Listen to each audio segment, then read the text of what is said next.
Hello, ladies and gentlemen, and welcome to Friday Night Debate on Focus on Liberia. My name is Dennis Jar, and we are broadcasting from Atlanta, Georgia.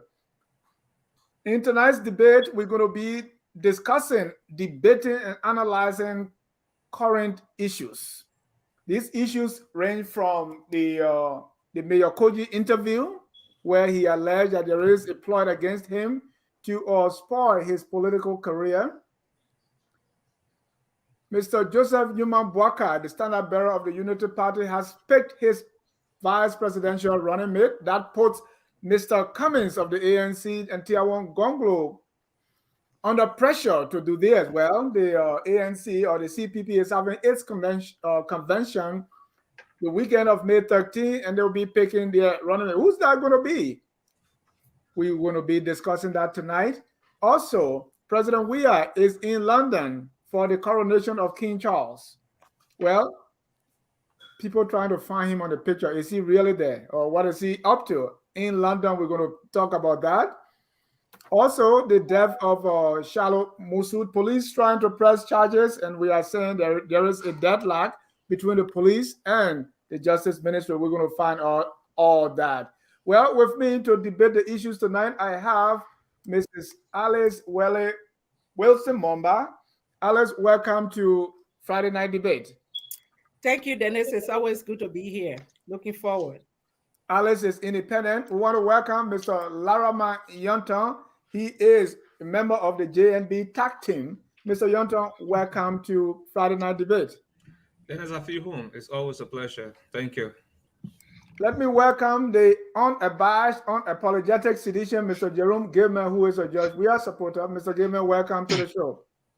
Thank you very much. And I want to let you know that he's not just regular President Weah. He is King George that went to the coronation of King Charles. So from a king to another king. Thank you. Let me welcome Mr. Momba Kesley. He's the ANC Youth Secretary. He called them the indomitable youth of the ANC. Mr. Momba Kesley, welcome to the show. Good evening to you, and good evening to the fellow panelists, especially to Duke, my brother. It is a pleasure to share the platform with you tonight. No disrespect to other people, but I guess he brings a lot of understanding to the discussion. We look forward to having a beautiful night. Thank you. And talking about Duke, let me welcome Mr. Duke Estrada JJ. He's also a member of the ANC. He's here to support his brother, Mr. Kesley. Duke, welcome to the show. Thank you, Dennis. Always a pleasure to be on the platform like this. It's great to share the stage with my brother, Moba. You know, it's been a long time, but I'm excited, man, to dig some ideas, and hopefully Robert Gagwa can take some pen and paper and send it back to his government. Thank you. Thank you. By the way, Duke has just returned from Liberia, where he was on the campaign trail for the ANC/CPP. Let me welcome the unquestionable independent, Mr. Robert Glegman Gagwa Jr. Mr. Gagwa, welcome to the show. Thank you, my dear friend and brother, Dennis Jar. I'm glad to see the rejuvenated Duke, who have just returned from Liberia after many years of being absent. I'm glad that he actually went to get the true Liberia experience and what is happening in Liberia after 20-something years. Look, we go to Liberia like as if we're going to California. It's nothing, you know. And I'm glad that he's here to After you left at age 4 years old, congratulations. uninterrupted. It's actually 14 years old. It's actually 14 years old. And so it's glad to see him back. It's glad to see him back, supporting his brother Moba Kessley. And I'm looking forward to the conversation. Hopefully, he has a different perspective on Liberia, the society, the country, and the political rigmarole of our country. Thank you. Let me welcome a Tiawan Gonglo supporter, Mr. Ambula Mame. Mr. Mame, welcome to Friday Night Debate. Thank you. Dennis, it's good to be here this evening. It was good I was able to find time to join the team. And luckily, I joined on time. Right. Not really, but we'll take it. Now another sedition is trying to come in. That's Mr. Charloe, but he's having trouble with his connection. I hope he's not calling us from Liberia because he's having some issue with his connection. They shouldn't have problem with the pro, man. Well, oh boy, shall we start? We got a full house tonight, and let's get into it. Our first issue is this whole idea of vice presidential running mate pick. Mr. Joseph Newman Bwaka has done his. We are waiting for Councillor Gonglo. We are also waiting for Mr. Cummings. People are talking all kinds of things. They say, well, maybe Cummings is about to pick Yombli Kang. I said, wait now. Cummings didn't have a vice president until the former vice president pick. So my first question is, let's go around the room. I mean, since the picking of Jeremiah Coon, people like to call him, and it's Jeremiah Coon. Since he was selected by Mr. Bwaka, there has been a lot of talk, people from here and there. So let me start with Mr. Larimer Youngton, who is a member of the JMB TAC team. What we are saying is people are, is there any disenchantment within the rank and file of that Unity Party coalition? And what are people saying? What has it been since the selection? Let me also welcome Mr. Charlie. Choppy, welcome. The first item is the vice presidential pick, Bwaka's pick, and the impact it has caused in the political stratosphere of Liberia. Let me start with Mr. Youngton, who is member of the TAC team. I think Dennis has been a lifted spirit. You followed through the program on the 28th, and the Liberian people show up. Never before we have seen in the history of our country such a colorful celebration around just a naming ceremony. You have people from all walks of life, from different strata of the society. You have people from different counties outside of Montserrat. You have people for the first time in the history of the Unity Party printing their own T-shirts. You had the euphoria. But that speaks not just to the situation of Bwaka being the president in waiting, but also speak largely to the failure of the CDC government, a government that came to power 5.5 years ago on the mantra of change for hope, a government that promised the Liberian people 1 million new jobs, especially the young people, promised to change things around, only to have a surge in corruption, to have a non-functioning state institutions have collapsed, and our people are dying like chicken. And right. so, Mr. Youngton, I know you can go on that, but I wanted you to speak quickly to was there any fallout from the pick? Because we learned, especially with those who did not attend, those that were conspicuously absent from the ceremony were your political leader, Mr. Ure, also with Senator Kanga, Lawrence, and also Senator DeLong. So has there been any heat there? The VP and Mr. Bwaka and Mr. Khan were expected to be in Nimba. That trip has been maybe postponed. People are saying because Yombli is not cooperating. Tell us what's going on there since there is not a fallout. there has been some reservation, and like any political institution, there are differences. People have the authority to the maturity to come to the table and talk about the differences that they have. So yes, I will be remiss to say that there are not differences. There are issues that need to be brought on the table. There are issues that needs to be discussed, and I think what we have seen since the event of the 28th is absolute leadership. The Unity Party leadership, Ambassador Barker has been reaching out. We've seen more of that from the running mate, the vice standard bearer, who has also stepped up to the plate of reaching out to Yobli Kaga Lawrence. There's a pending meeting with him and the political leader of the All Liberian Party. So these differences will be ironed up, and we will move out of this situation stronger and focus on the work that we are called to do as far as providing leadership and rescuing Liberia. Thank you. Mr. Kesele, since the appointment or since the selection of Jeremiah Cone, it looks like the ANC, is criticizing that move the most. What's going on here? I mean, what fish you got to fry in Bwaka's appointment? If you can unmute yourself. I mean, I don't know why he want to put it on the ANC. There are other Liberians, including the CDC folks, who are sort of criticizing that ticket. But again, in Liberia, when people speak, it's always the ANC that takes the blame. So we're not going to go too much into Just that. tell me if the ANC is not criticizing.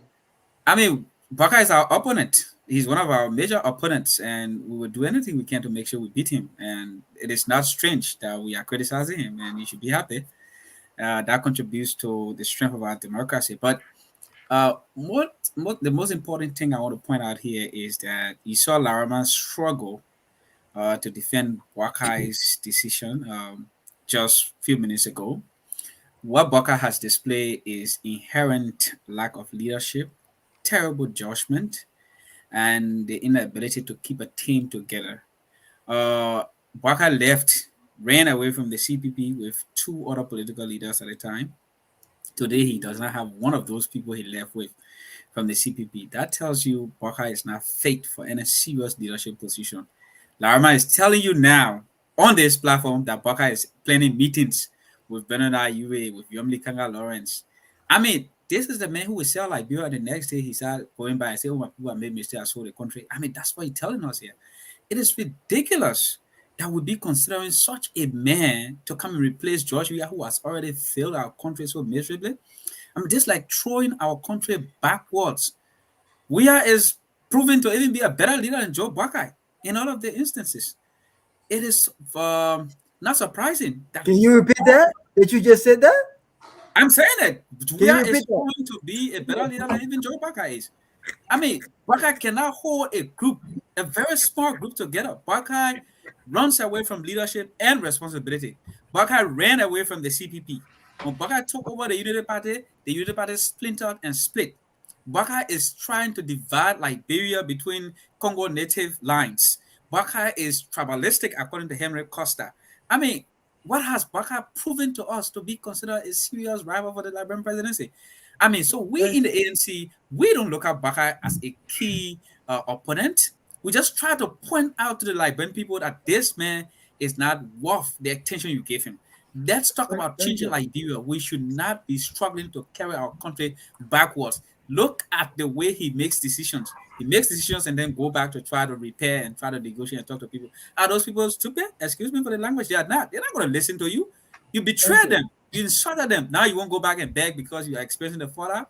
That is not going to happen. And Buckeye certainly is not the right person to replace George Weah. I think I would just ask Duke now to just step in there because also, I mean, as you talk about Buckeye, I mean, somebody said, but what's about Cummings? I mean, where is his VP? People are even saying that he's talking to Yombly, someone who couldn't make it on the Buckeye team. So tell me, Mr. JJ, what you make of the selection and what is Cummings doing about it? You are muted, sir. So yes was interesting. You know, usually when these things happen, yeah, I will come and weigh in. But when Boycott, when we got the information, the clarity that he was going with Jeremiah Cone, I had the opportunity to sit with some political legends in our country right on my father's porch. And I think my cousin Emira's in the comment section laughing, and there were things said, and the trending conversation that night from some of those key political figures in our nation history, it went back to the decision making of the old man. He struggles with making rational decisions, and you know what? It's a good deal for the ANC, by the way. Pick Jeremiah Cone. That's what we wanted. What Joseph Boycott did was end his entire campaign by selecting Jeremiah Cone. That's easy. So it's up to you. But you see, Moba said it right. You see how Larma struggled to defend that decision. And this is why it's so easy to have a conversation with these Unity Party guys, because they're so vulnerable. You can pick them apart. I think that in terms of leadership, it's poor decision making. I think that particular ticket does not mimic the type of change that the Liberian people are yearning for, and it kind of highlights something that President Johnson continued to highlight to the Liberian people, that the old man's got some issues with this whole tribalism stuff. But pivoting before we come back and start beating a dead horse here tonight, I think that now we have a clear path towards the second round, and I mean the ANC. And in the upcoming days after the convention, you would definitely hear from Mr. Cummings and the party about who his running mate would be. But overall, I think it's a poor decision. It's one of the easiest race now for the ANC. And honestly speaking, after that announcement is made, you'll be surprised that it could possibly end the campaign of Joseph Boyka and the Unity Party as well. For the Cummings end and the selection of the vice president, there's been a process involved. I think we knew all along where that particular path would lead. And if you notice, even before the announcement of Jeremiah Cone came, I threw some things on social media. It was intentional, by the way. And I said the conclusion, right? Because we expected that conclusion. That conclusion had to do with Joseph Boycott leading up to the final decision making of the ANC. But I'm ecstatic. I'm elated. I'm looking forward to the big announcement. And I think that particular decision to select that individual will change this race in a different direction. Well, you agree? Well, I can, say yes, absolutely. No. Would the selection change the race for better or for worse for Mr. Boycott? You mean ANC's selection or his own selection? Boycott's selection of Jeremiah Cone. What has it done to the race since then? And has it put any pressure on Mr. Cummings and Mr. Gonglo to come up with their own? Well, not necessarily. The selection of Joseph Boykai's vice president, it opens the way for everybody to follow, but it does not necessarily pressure people to make decisions hastily, because the decision that was made, it had a lot of fallouts, and others will want to be careful who they pick and how they pick the person. So that's why they're not gonna, time is ticking, but they're gonna think twice before they make decision. Mr. Boykai, I know there were a lot of Liberians that were rejoicing, and especially from the political party, and I know Liberians are ready for change. But at the same time, there are a lot of people that condemn the selection process and the individual selected. So by now, the parties should have been together already instead of talking to people to repair things that should have been repaired before the selection. So for instance, if VP Boykai had talked to everybody in the party and make sure that they all came to one term of who he was going to pick, he wouldn't have had a time now doing it, because everybody would have been to the program to support that decision. But yeah, you found out Yombi Kaka Lawrence was not there. Henry Costa wasn't there. and many others. Dylan wasn't there. So I think the action is belated.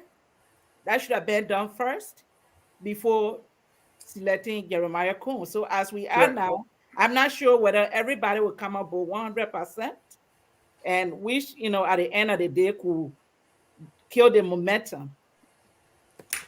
But Mrs. Momba, no, whatever side, whoever is picked, because according to Mr. Benina, you said this is the first time I see people campaigning to be vice president. So whoever is picked, still there are going to be some disagreement. Do you think people are, don't you think that people are being kind of little bit immature to respond to the selection this way? Because I'm not picked, so I'm going to be mad. I'm going home with my ball. I mean, it depends on what was discussed before the decision was made. So if I came to you and said, Dennis, I want you to do X, Y, Z, and based on that, you render some services, and time comes, and I see you going the other way, I'm surely going to get mad. We were not there. We don't know what was discussed prior to the selection process. But the way things are going would make me to think that there were maybe promises that were made, and those promises at the end of the day were not kept, or people were giving false hopes. So if those hopes are, look at to be something that were dashed, then of course there is room for all the wrangling that should have been solved before we reach to the stage. Thank you. Mr. Mame, is there anything for the Gonglo team to learn from the Buakai scenario or from what we are seeing around the Buakai selection? And is this why Mr. Councillor Gonglo and Mr. Cummings have been delaying to see whether Mr. Buakai is going to make a mistake? There is a whole lot of things to learn from the selection of the VP to vice president. Vice President Buakai's choice for the VP. But I'm not sure those are things, Councillor Gonglo is drawing from to make his decision on his running mate. So one thing I see with the VP pick, and not speaking about what to learn from, I see the ANC beating on the ticket. I see other opposition candidates and parties beating on the ticket, and CDC also beating on the ticket. Even people from the Gonglo camp, are expressing genuine concerns about the ticket. To your specific question about whether it will bring momentum, the answer is yes. I think the ticket has already generated significant momentum for the Buakai camp. When you are confronting somebody, we are trained, we are told, we have experience to always acknowledge the strength of your opponents so that you can be able to engage them well. We have been able to identify that the ticket is a strong ticket. What it has done, in fact, it has reignited the spirit in other people who thought Buakai would just be a cool candidate in the election. Citizens from Lofa, who were rationalizing his chances of becoming president and looking at alternatives, are now seeing that there are clear pathways for their son to becoming the president of the country. And because of that, they're giving it a second thought to supporting with all they can do. You can talk anything you want to talk about Nibayans. They will be divided on issue. We feel that a good number of them will go towards Councillor Gonglo. We are very optimistic about that. Nibayan want change. We are optimistic that a good number of them will go to Councillor Gonglo. But definitely, Prince Johnson and Jeremiah Kuhn will also pull good number of votes to support Vice President Buakai. That is the expectation about vote and momentum. In terms of governance, I'm less optimistic. I have no strong reason to believe. I have nothing to see that can convince me and give me comfort that Jeremiah Kuhn will be an agent of change in the Senate as head of the Senate. I stand to be corrected. I follow his activities. People criticize him for being inexperienced. I don't believe that. I think he's experienced, both from private and public sector. But in terms of the progressive change that some of us that the country needs, not us think about, the progressive change that the country needs, especially in the legislature. Like Jeremiah Kun has said, I have no reason, given his legislative history and records, values he stands for, policies he push, agenda he pursues. I'm less optimistic that he will be a pro tem and a president of the Senate who will put a stamp on corruption, a president of the Senate whose gavel will be used to advance progressive change. That's my drawback on the ticket. Yeah, but from the late Enoch Dokoli to Joseph Jimon Boakai, I don't know if you know of any vice president who did that. That's the reason why we're saying we want change. That's the reason why we're saying, because from Enoch Dogolie, from the 80s coming down, from Samuel Kedu and the rest of the other people, the history tells us that there had not been a vice president in the Senate who able to really work with the president, but tell the president different things that the president needs to hear that fall in line with the agenda of the people. So that's why we say we want change.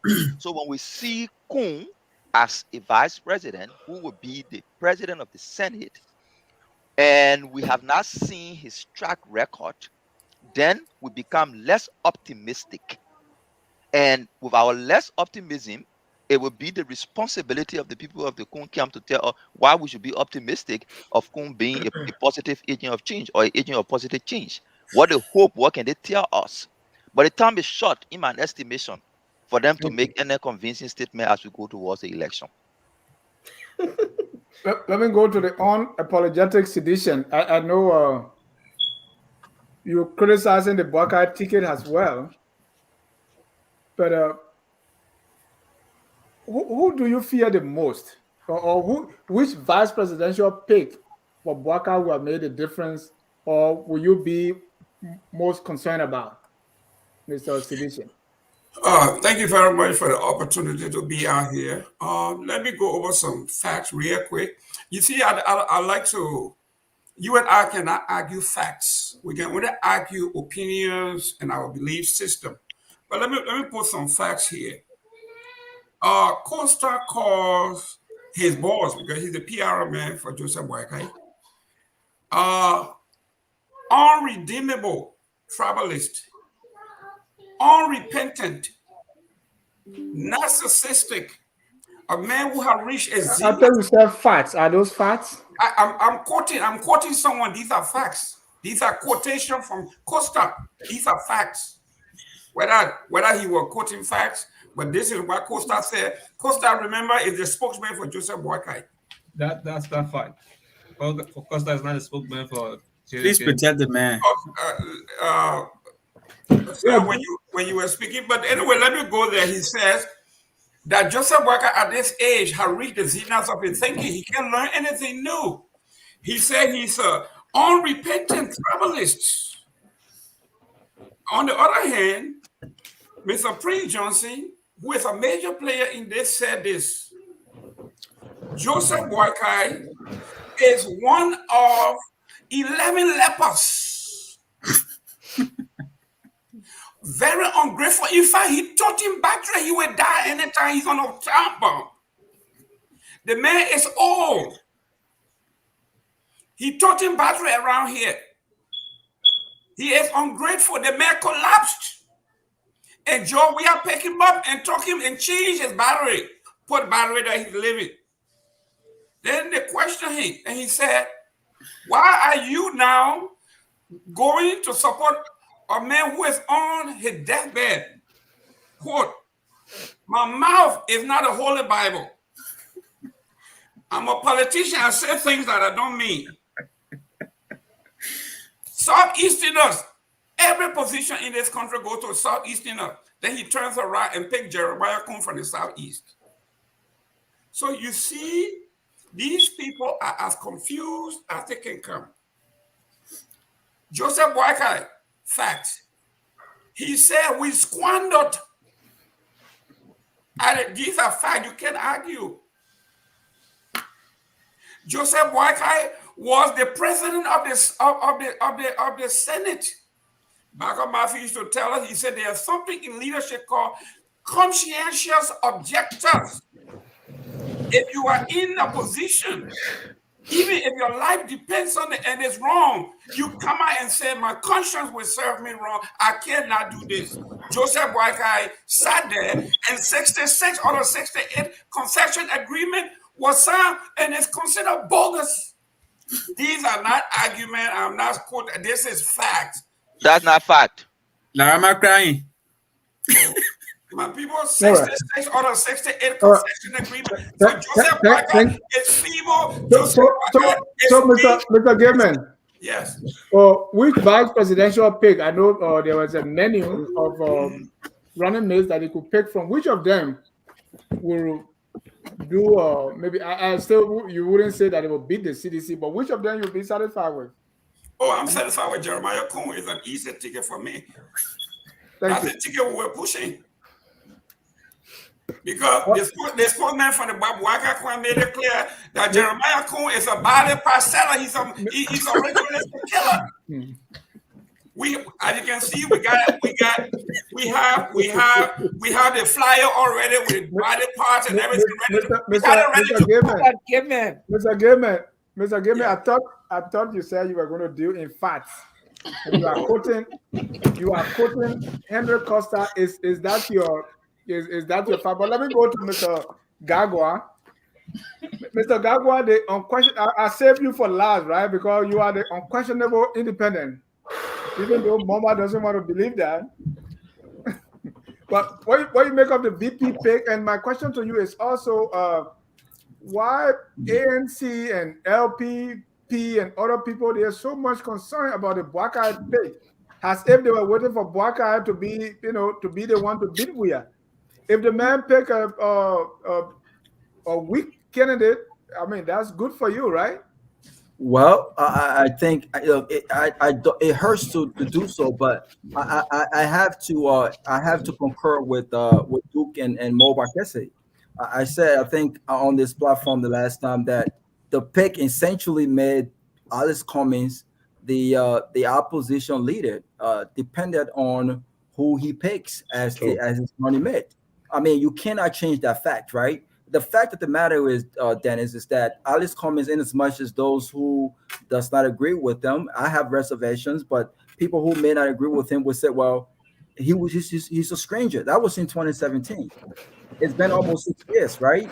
And I think that he did pretty well in the last election, given the fact that he was a stranger. But I think what this pick essentially does on the message of change, real change, is that it contradicts Joseph Boakai. And look, God in heaven knows that I love my brother Yonton. This is my brother. We travel together. We've talked, and this is a very intellectual guy, smart, one of the smartest. This is fact. One of the most brilliant young minds that I know, that I've interacted with. But the fact is, he's uncomfortable trying to defend this pick. So are many UP intellectuals, right? You cannot intellectualize this pick. The fact of the matter is, when you look at what they have sold Joseph Boakai as, he's a man who's worked 35 years or more in public service. And by the way, we've learned based 45 that he's been working in public service for 18 years, not 35 or 40 years, right? The fact is, they sold him to be a guy who is poor because he has not stolen from the Liberian people. He's poor because he believes in real change. And all of these things, right? But look at the character that he's picked. This is a man who have knowingly refused to disclose his exit. He owns a hospital in Ganta City that generates over $103,000, charging patients in Ganta, right? And even though my brother Lobo, who is watching, will try to disagree with me, this is a fact. Anthony, are you saying you should have it for charity? Is that what you are saying? But it's no longer a charitable hospital. This is a fact. This is a man, Dennis, who owns 262 acres of cocoa farm, knowingly, publicly, and has refused to declare his access on that. This is a man who has threatened a former police officer on the fact that he owes him $6,000 US. I mean, for a man who's supposed to be rich, that should be no money for him, right? Pay him off, right? I mean, if you go on and on about who this is a man, Dennis, as a representative and a senator, has not championed a single bill on behalf of the gas seller, of the keke riders, of all of the folks that he would like us to believe he represents as representative and as senator. He has done absolutely nothing. This is a man who has co-chaired on Ways, Means, and Finance Committee with his chair, Ben Thomas Fallad, who his own, mind you, the House of Representatives and the Senate are inherently corrupt. They requested both the chair and the co-chair to be dismissed on allegations of corruption. They squandered over $300,000. These are facts, right? No, Mr. Gagwa, those are allegations, right? No, there are documentations beyond allegations, Dennis. Right. But they have not been taken to court, right? Yes, they have. They took to court, and in fact, it was on that particular fact that he wasn't so successful in his last run without the support of Brother, can I ask you to hold on, Larama, you're going to come in. Without the support of his godfather, Prince Johnson. But look, the fact of the matter is, this pick contradicts what Joseph Boakai stands for. Thank you. What does he stand for? What does he stand for is the question. Joseph Boakai stands for nothing. Absolutely. Hold on, Dennis, hold on. Rabo, let me go to Larama. We got a lot of what Boakai stands for. We got a lot of things to talk here. So give the Unity Party the benefit of the doubt. They have said he stands for real change. He stands to fight corruption. And by the way, 23 he years. stands to be the only candidate who can push for war and economic crimes court. The question is, how do you want us to believe that when a man who's been sanctioned on pay to play just 2 years ago is the direct representation and a splitting image of Jeremiah Cohn? What Prince Johnson said goes with Jeremiah Cohn and MDR. So how do you? I mean, it's crazy. This pick makes Alex Cummings a central opposition leader based on who he picks. And by the way, the list that I've seen so far for the top 3 Alex Cummings pick from our sources within the committee scares me. And I'm only hoping. We'll come to the Alex Cummings page. There's no committee. You have not seen any list. Oh, I have. Don't let me talk. I have. No.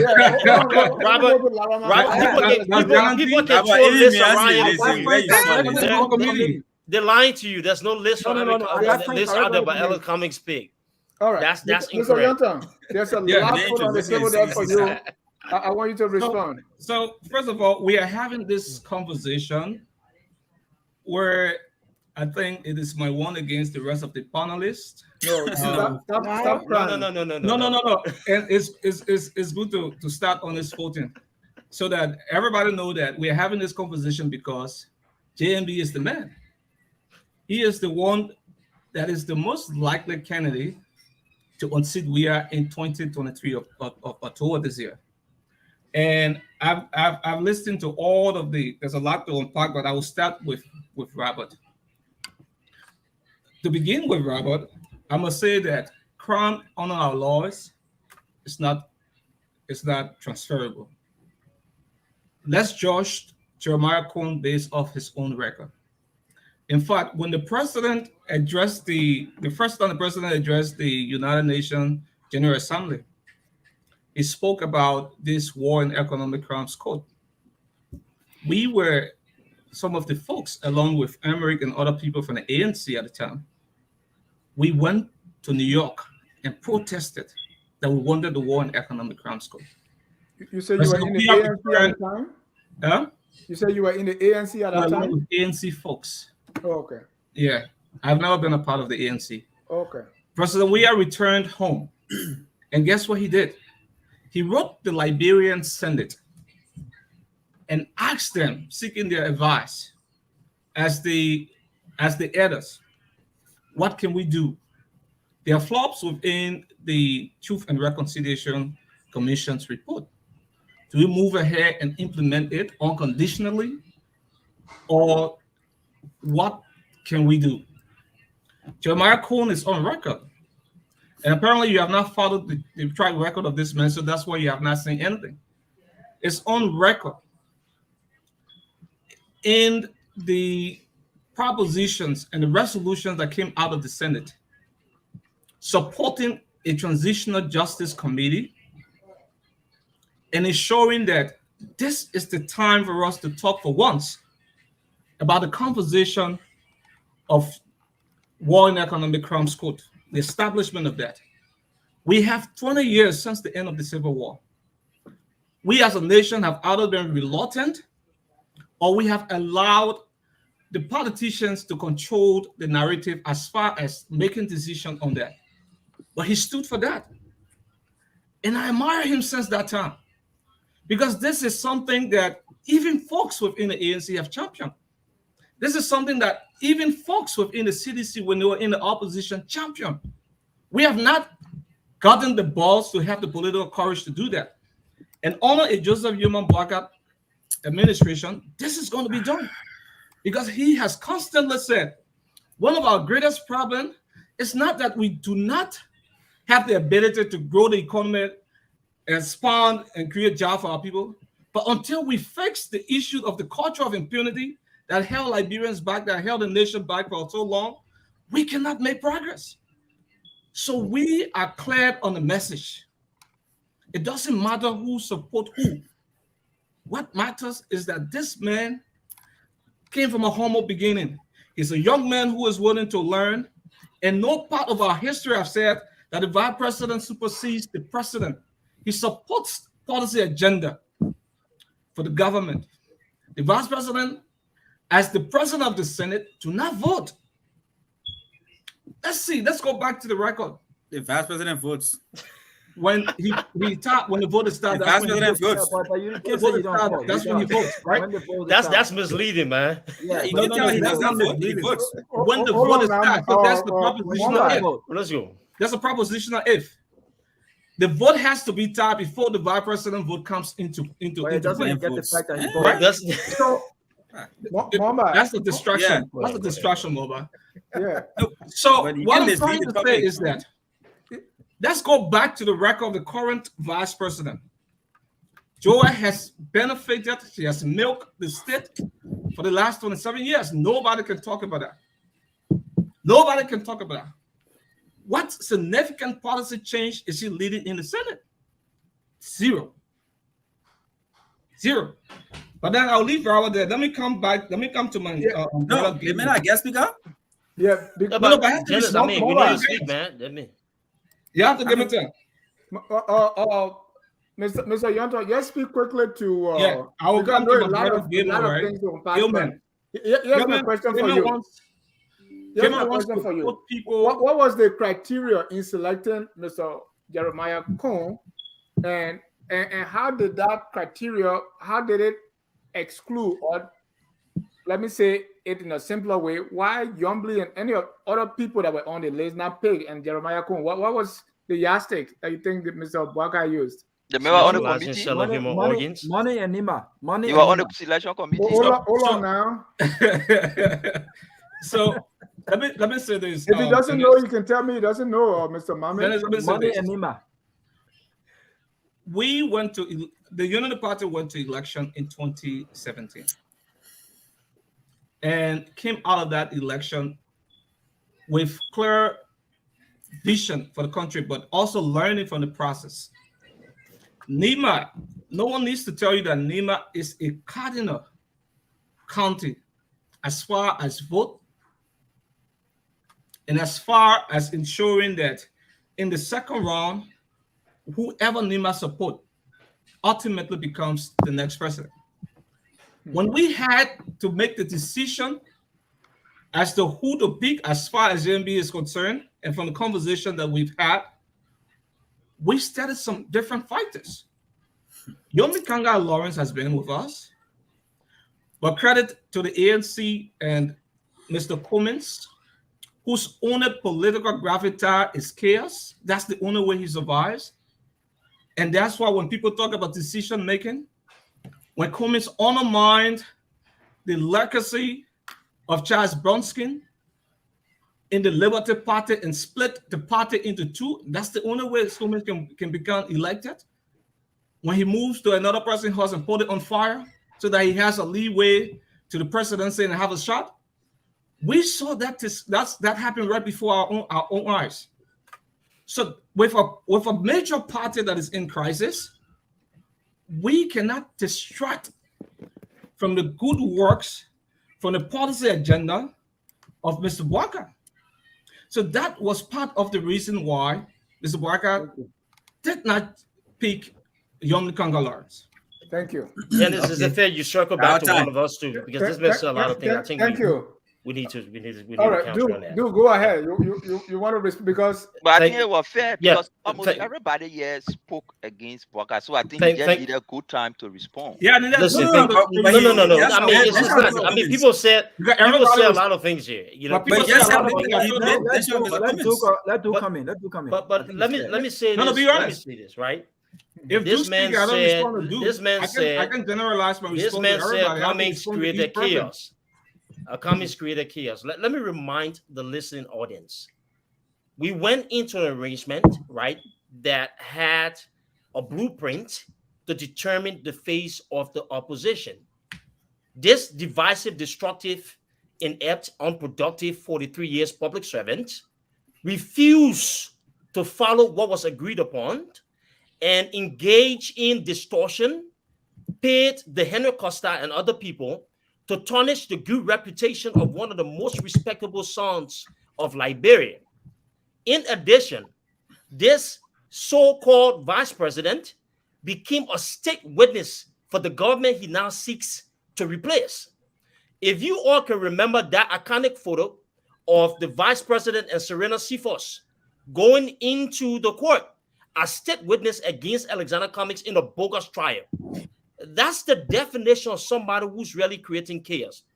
Another thing here, Lama said that the Unity Party after 2017 came up with a clear vision for the country. What vision? Because we're yet to know exactly how Joseph Boyka intends to resuscitate the Liberian economy. Another thing he said, he talked about Boyka growing the economy, culture, and impunity. Listen, when we talk about economic growth, we don't reference the name Boyka because there's no history of anything that comes to growing the economy under him. In fact, you want to talk about impunity, you want to talk about corruption, let me refer you to the late candidate when he asked the United States government to investigate the office of the vice president. All of the times he served at LPMC, LPRC, the Ministry of Agriculture, when the United States poured millions of dollars into those different entities. That particular document highlights massive embezzlement, fraud under the watchful eyes of the former vice president. But yet still he wants to tell us about leadership. Another thing here quickly. Thank you. Finally, talking about undermining. Here's a vice president who destroyed the legacy of Ellen Johnson Sirleaf, kicked her out of her own political party, and then came back remorseful, begging her on his knees to come back and support his bid. This man has no ounce of leadership. That's why they'll continue to struggle to sell this vice president, and this is why the party is going down the drain. And I guarantee you, finally, Dennis, by the time that announcement comes that Mr. Cummings is selecting his vice presidential candidate, that would be the official end of the Unity Party or the dreams of Joseph Boyka running for the presidency in Liberia. I can assure you. Thank you. And that's if that would be a good segue into the next one, which is the Cummings pick, right? But I want to give the benefit of the doubt to just Lara Man once more to again. Yes, no, again. no, I wanted to come in too. I wanted to come in. Yeah, I want to give you a minute too, Mr. Then you give me a minute too. We are from one camp now. Let's try to at Let least. Duke finish speaking. Yeah, I Again, want everybody Yeah. to talk. I want everybody to have a chance. No, everybody can talk, but let's just be reasonable. But we are reasonable. We are different panelists here. Yeah, but I know, representing the same camp. Mr. Moba. I'm gonna use your 1 minute, then I'll go back to Laraman, so we can move on to the next issue. Which I is just Mr. wanted to Cummings. correct some things here. Just to present some facts around some of the things we're saying here. United Party wrongly accused Cummings of fingering document. What was the motivation behind that? Even before the court ruling and all the different things that came after that, we realized that the allegation against Mr. Cummings was not genuine and strong enough. We saw it as a strategy to prevent him from using his influence on the CPP to be either selected through consensus or appointed or elected rather as the head of CPP. I think the Unity Party people were a little bit hesitant or afraid that with Cummings' influence in the CPP, he would have been elected by the how you call it, by the delegates, or he would have influenced the process. So that was the fear. The second thing I want to tell to the that's what I see. The second thing I want to tell to the ANC people is stop accusing Boakai of testifying against Cummings. If you want to be realistic, Boakai was a summoned witness.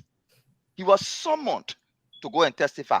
Beyond that, in the court process, I'm not a lawyer, but there are different kinds of witnesses. If you listen to Boakai's testimony, he was an informational witness, providing information on what he knew about the process. And to even do that, he was summoned. So when we come on the show and want to talk facts, I just wanted to bring that in. Cummings was lied on. It was a strategy that we saw to prevent him from using his influence. But Boakai did not go to testify without a summon. And his testimony was more or less of an informational testimony. He was a state witness. No. He was a state witness. Hold on, Robert. I want Laramar to give you your last 1 minute to respond. Who lied to the audience? Ambula? No. Laramar. It's important to provide clarity. Can who provide clarity, please? The man was opinion. No. Opinion. So what does opinion has to do with the fact that you look the man in the eye and say, and the judge asks you, do you know the gentleman on the stand right there? You tell the man, no, I don't know him. What does opinion has to do with that? Bring the footage. Let's misinform the public like this. He was there to support the state. Facts. Come on. Let's not what does that have sugarcoat to it. do with publicly posting for a picture that Duke's mentioned? And I don't like to agree with Duke. Trust me. But Robert, that's a picture. You can be talking with somebody to take your picture. No. It was completely unnecessary. You didn't go to a photo studio. There was a partnership at the end of the day, Dennis. There was a partnership between the government librarian and the former vice president. Right. Both of them, they were tied on one thing. Yeah, but opinion don't work that way. This is judgment. But you see, it goes back to the former vice president judgment, right? Because as one of the leading face of the opposition, you shouldn't put yourself in that position. Thank you.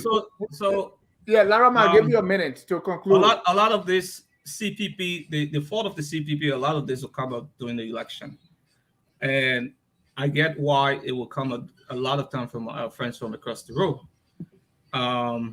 They do not have a shot to the second round. They are clearly seeing Ambassador Boakai as the contender, as opposed to George Weah, who has damaged the country over the last 5 years and a half. But the CPP process, for those who are following and maybe may not remember, when the CPP came together, there was a couple of different steps leading to the selection of the standard bearer.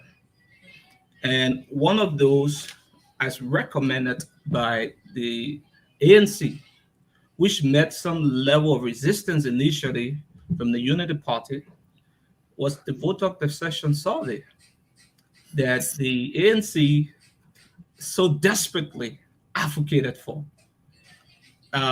There was a lot of twist and turn, and finally the Unity Party agreed that, you know what, since this is what we need, since this is what the ANC is pushing for, because is a party of all equals, we included that.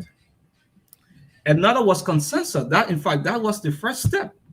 So we all political leaders meet in a room and say, hey, I want to go, the other person want to go, and let's talk about this in a mature way, in a mature manner. Then came the voter perception survey, and then the third process was to go to the actual primary, where each party will have equal number of delegates and go to the process, and based on that, I think the estimate would have been 300 plus delegates. Mr. Yonton, where are you going with this? It's good for us to bring the education and background around this whole You've opened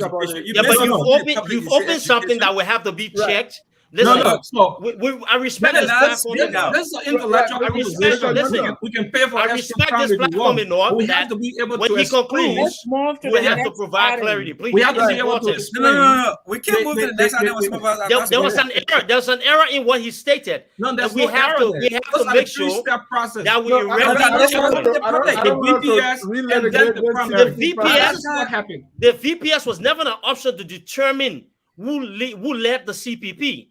When the ANC wanted, one second, sir. It was No, sir. You openly told, no, you are being dishonest. And then came When back. the ANC requested that we made the VPS part, listen. One second, Mr. Jack. This is very important. When the ANC suggested that the VPS becomes one of the pieces used to determine, they said no. The only reason why it was added to aid the decision of voters as we move into primary. So it was not there to say that, based upon voter perception survey, will determine the center barrier. That's incorrect. Stop that. No, incorrect. Consensus. And so to get the benefit of the doubt, you had the Liberty Party, you had the ALP, you had the Unity Party. Three parties cannot gang against one, right? Mr. Youngton.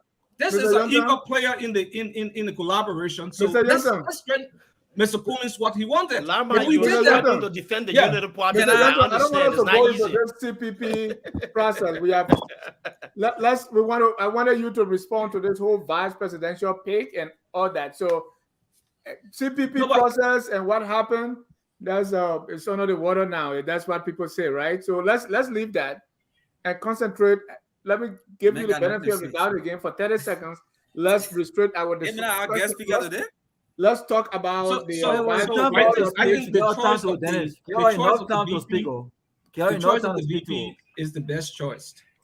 People have argued that Weah has inherent lack of leadership as far as his decision making.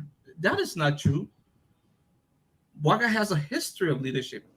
He supported Madam Salih for 12 years, providing counsel along the way. Weah have shown leadership with the ADA project in Lofa County. He showed leadership when he was at the LPMC. He has shown leadership in many capacity. In fact, by far, one of the issues our country is faced with is the issue of land crisis. Weah was able to lead a reconciliatory and conciliatory effort with the ELA land ownership dispute, and the records are there. Thank you. So he has shown absolute leadership as far as leading this country. He has a vision, and every one of us who are on board with Weah, including Mr. Jeremiah Kuhn, will walk in that direction of ensuring that the IRS agenda becomes the ultimate agenda that relieve our people of poverty, that restore the hope and dignity of Liberians, and that move the country in a fundamentally new direction. Can I ask a question to my brother real quick? Thank you. Thank you. Please. Thank you. Yes, I have not spoken for all. Thank you. That takes us to our next issue, which is the CPP convention and who possibly Mr. Cummings is going to pick, right? And how is the pick of Mr. Weah is kind of directing that or impacting that pick? That's what I want us to talk about now. I know we put your hand down, Robert. No, but let me this time. You see, Mr. Gaiman has been very, very quiet. I think. What do I mean? I was laughing. Sorry. It's really hard. It's tough to watch progressive young people defending ineptitude, right? That's Lama's problem. Lama had. I was in that position in 2017. I know how it feels. Trust me. Mr. Gaiman, the CPP is going to a convention. Which I don't want to put words in your mouth, but I felt Mr. Cummings was already picked. But he's going to a convention where Mr. Cummings definitely is going to be the standard bearer on a white ballot, and he's also going to be picking his vice presidential running mate. Up to now, we don't hear anything about who's going to pick until this week, after the Weah VP pick fallout that he's talking to Yombli Kanga. Mr. Gaiman, what you make of the CPP convention and who should possibly be the vice presidential running mate of Mr. Cummings to at least put up a challenge against the incumbent? Well, thank you very much. I've been wrong in this area before, and I'm not going to take that chance because I was actually rooting for Joseph Weah to go as VP to Cummings, and I was wrong. Joseph Weah, folks told me, as you can see, even Prince Johnson said the man doesn't know when he was born. Joseph Weah said he walked from Weah to Monrovia when he was a baby. Even driving from Weah now to Monrovia, you got to go through Seven. So I'm confused. I don't know what is going on in Liberia here. So I would suggest that Mr. Cummings, I think his partner, one of his confidants, Mr. Padmo, my co-host on the show here, said they were waiting on, it was a chess move. They were waiting for Joseph Weah to make his move, and then they were going to make their move. Based on that, I want to trust his judgment that Joseph Weah had picked or had made his move. We will see the queen or the king on the chessboard make the next move. So I will reserve my comment for now, and I will defer to Mr. Moruba. Mr. Gaiman, is it we are hearing that he may likely pick your Basa sister, Yomli Kanga? How good? I mean, would that make you happy to have a Basa VP? Well, Grand Bassa County has produced 2 presidents. So vice president will not excite us at all. At this point where we were just insulted, totally insulted. When the spokesman for the Joseph Weah came, Prince Johnson said the Bassa people cannot be trusted. The Bassa people are emotional. Yomli Kanga took hot cup of coffee and wasted it on the head of another senator in chamber, making her irrational and violent. Prince Johnson did not mention Bassa people. Yes, he said the Bassa people, based on his research, they are unreliable. And give me whole analysis tonight. Just they say I say. So these are things that he said. Then he turned around. He went back on another network and apologized to Yomli Kanga for what he said. But Yomli Kanga is not Grand Bassa. It's not the Bassa people. He has apologized personally to Yomli Kanga, but has not apologized to the Bassa people. So at this point, I don't think anybody will, in this position, accept being vice president to anybody. As much as Mr. Cummings is a great guy, I think it would sound as though she was in it, lobbying and running for that position to be chosen. So I think it would be the right thing for her to do, to wait for 2029 and run as a presidential candidate. Mr. Momba, so far there has been nothing heard about Mr. Cummings' vice presidential pick, right? At least we heard some things about the Weah pick, and actually it came through, but nothing from Cummings. Was he waiting for whoever after the Joseph Weah pick before he make move, or what has been in the works, if you know anything? You know, even though you didn't give me time to talk today, I have a lot to say. But let me address a question before I come to some of the things that Roman said. What Mr. Cummings has shown to the Liberian people is uncommon leadership. He is showing some level of serious maturity and political shrewdness. One of the best political tactics anyone can deploy at this time is to be unpredictable. Unpredictability is the hallmark of winning an election. And Mr. Cummings has presented that opportunity. The entire nation is on. He has presented that to the Liberian people. You say unpredictability makes you win election? It's a hallmark of a presidential candidate who wants to win an election. Where are you coming from? Give me a chance. The reason why you are eager, you want to hear who Mr. Cummings is speaking, because you cannot even guess who he's going for. So there is some level of eagerness. There's discussion all around the country. Everybody's talking about Alexander Cummings. Who Alexander Cummings coming with? Nobody knows. Mr. Cummings is proving maturity. Before Baka picked his vice presidential candidate, all the children around the country knew. Because you know what? There's no maturity. There's no leadership. There's no process put in place. Mr. Cummings set up a process and he allows the process to work. Something Baka failed to do, which brought about a lot of noise and a fallout from his pick of the vice president. Now, a few things I need to say here that Larama stated. Larama on this show tonight is telling us that he understands a lot of things about politics and Baka does. Larama mentioned that Baka was providing counsel to Mrs. Salif for 12 years when he was vice president. And in August of 2017, Mr. Baka told the Liberian people that he did not perform because he was a parked race car. Larama has contradicted Joseph Baka on the show. So Baka lied to the Liberian people because according to Larama, Baka actually provided counsel. And Baka said he did not provide counsel. He was a parked race car. That's why he did not perform in the vice presidency. Another point I need to strike. Larama mentioned the ADA project. That $27 million project failed miserably in Lofa County. You cannot see yellow machines are still on the highway. It failed miserably. In fact, all the agricultural tools that were brought, Baka didn't took and sold it to Guinea and other countries. And you come here, you want to tell us that's leadership?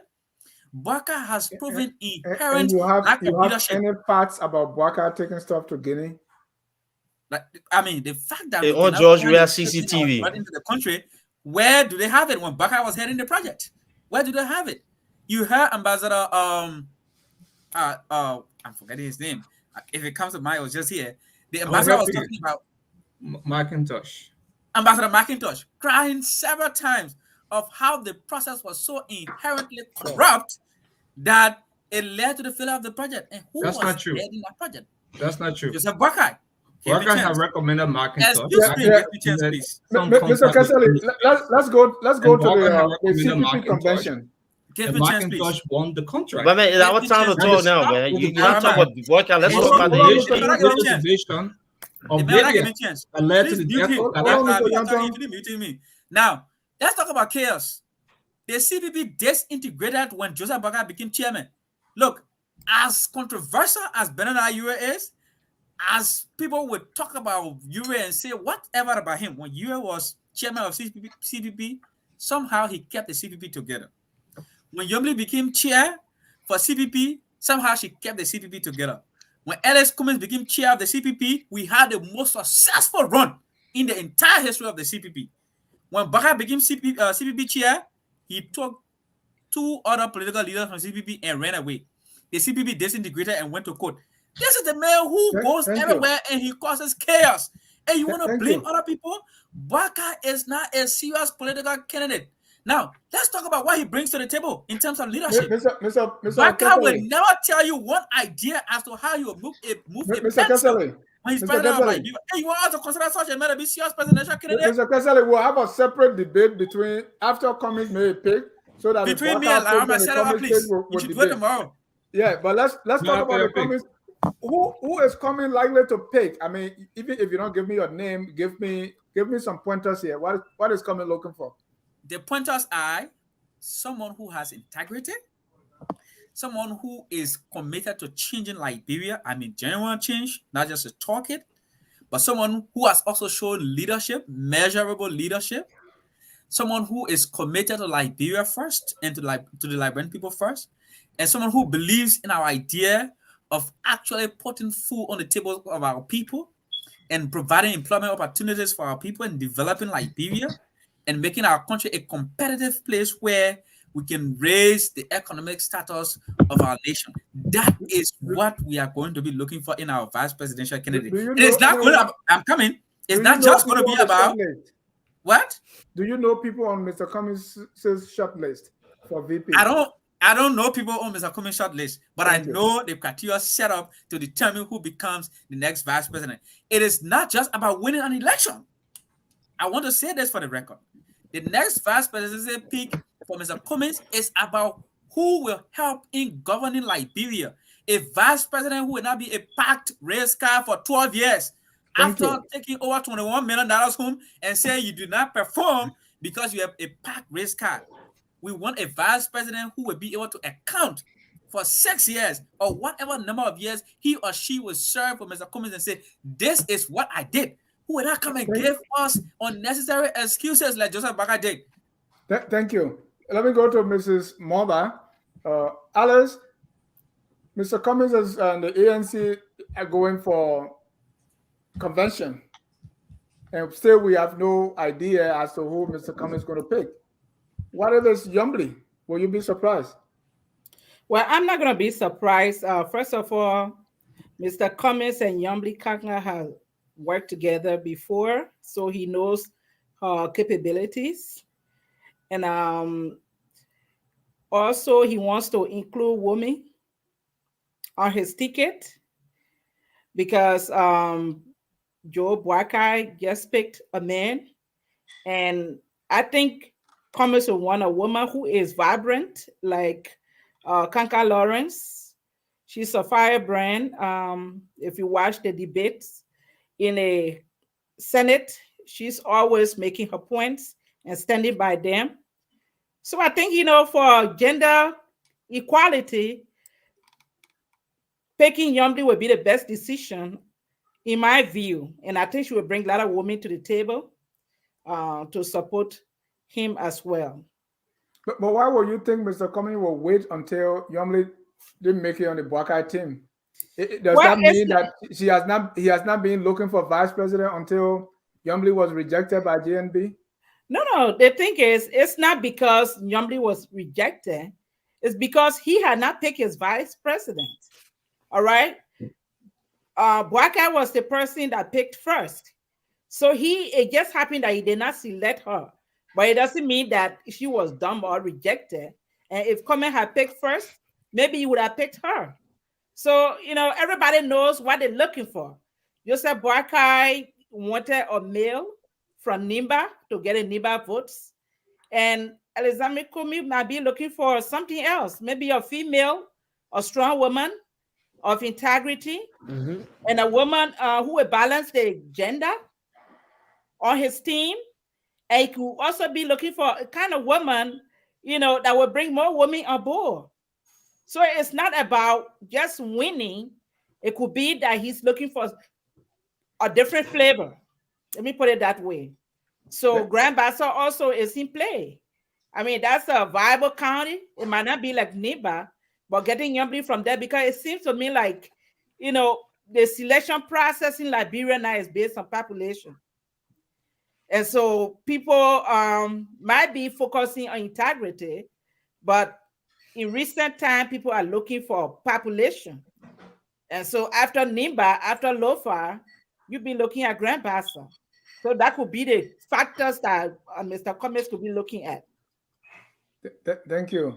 Duga, I'll come to you after Mame. Mame, in what we are saying, first of all, in these presidential picks, people are more concerned about winning than governing. So people are looking at, okay, let me pick someone from this county who's going to give me votes.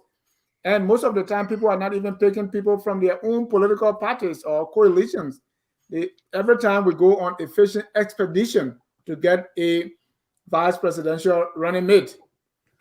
What do you think? What do you think? Which direction you think Cummings is leaning, especially after the Boakai fallout in the close court? Yeah. So the thing is, in a country like Liberia, where political decisions and negotiations are mostly based on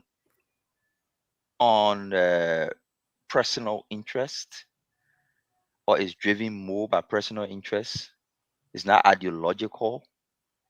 In a society where principles and values of integrity are not valued, the chances of getting somebody who can only give you vote as your running mate is high. So the point I'm driving through is, I do not expect I could be wrong, and I want to be on record for that. I do not expect Mr. Alexander Cummings to pick anybody who will be a running mate to him that will have the integrity and the values that he, Cummings, is preaching. I do not expect that. Because all the people in the political sphere that he could probably pick from are not people with the level of integrity that he's preaching that he wants. So I would not be surprised if Cummings goes ahead and picks somebody that will come back on this show to critique, if I'll be having interest in critiquing his vice president. The reason why I say so, I want to give you one example. Mr. Cummings dismissed or asked Asifat Togba to resign for something Asifat Togba did, or for a book he and somebody wrote while he was not even associated with ANC and Mr. Cummings. He said he did that because of his value. Somebody with integrity. Musa Ability did something that we all told people, no, don't accuse them, and they may stay in court. You can't just make conclusion on him. He's still in court. The court verdict of Ability stealing has been upheld. But Cummings cannot take action on Ability like he did with Asifat. Double standard. But I know the reason why. It's not because maybe Cummings is a corrupt man or because Cummings doesn't have integrity, but because it is not politically sensitive to do so at this moment, few months to election. So when people are critiquing other people, they should be careful how they do it, especially in the opposition community. Belete has been condemned as a corrupt man, but he enjoys the confidence of Alexander Cummings. Alexander Cummings set good example with the situation with Asifat Togba that he cannot set today. It's not because he's corrupt or he's not corrupt. It's only because it is not politically expedient to do so. So when people are making vice presidential picks, there are different factors to consider. Vote is very critical because you must win before you lead. Thank you. Does anyone know why the two ANC guys are very quiet and No, why I is was giving Cummings somebody a doing chance to speak. That's all. based on what the example, the precedent he said with Asifat Togba? Why is the verdict now is out? It's no longer an allegation. So you want to respond? I can respond immediately. So give me a chance. I want to bring No. Duke in. You asked why we are quiet. I want to respond to him. Go ahead. Let me bring Duke in. Mr. Duke, May 15.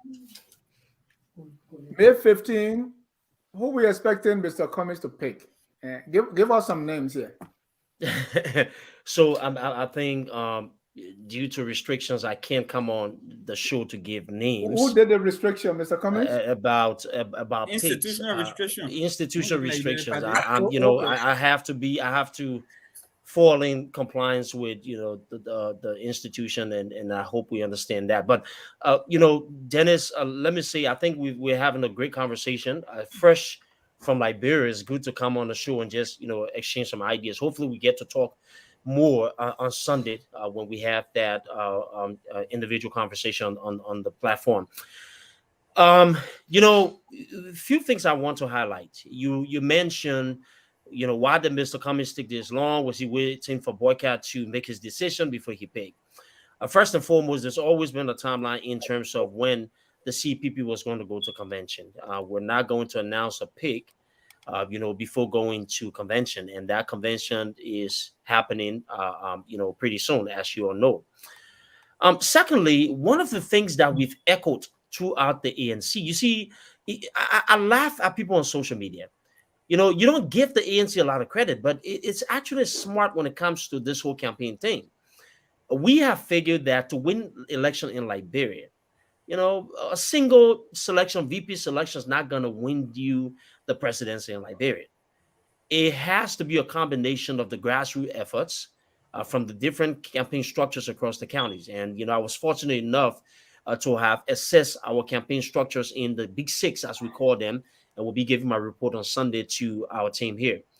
So what we were doing was investing in our mobilization process, sending people out there to engage actual voters into those regions that we believe will be pivotal pieces in determining who makes it either to the second round or becomes the next president of the Republic of Liberia. Does that include Grand Cru? But it includes all of the counties. All right. Okay. But strategically, we have some other options that we're working on. But anyways, the pig in itself, there was a criteria set.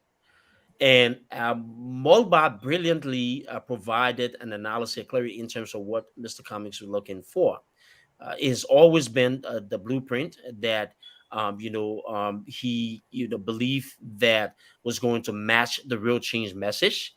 I'm aware of one of the individual that was actually on that particular list. And unfortunately, we couldn't move forward. But anyways, but I think it would have to be somebody that kind of side along with the change message. But somebody that's willing to be able to learn throughout the process, not to be a park car like the former vice president, but to understand that we are building something that focuses on empowering our people in the private sector and actually to producing economic reform that we've never seen before as well.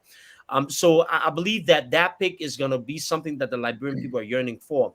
By the way, Dennis, I was in Liberia when the former vice president was announcing making it formal with his vice presidential candidate. And I tell you, a lot of Liberians are not happy with that ticket.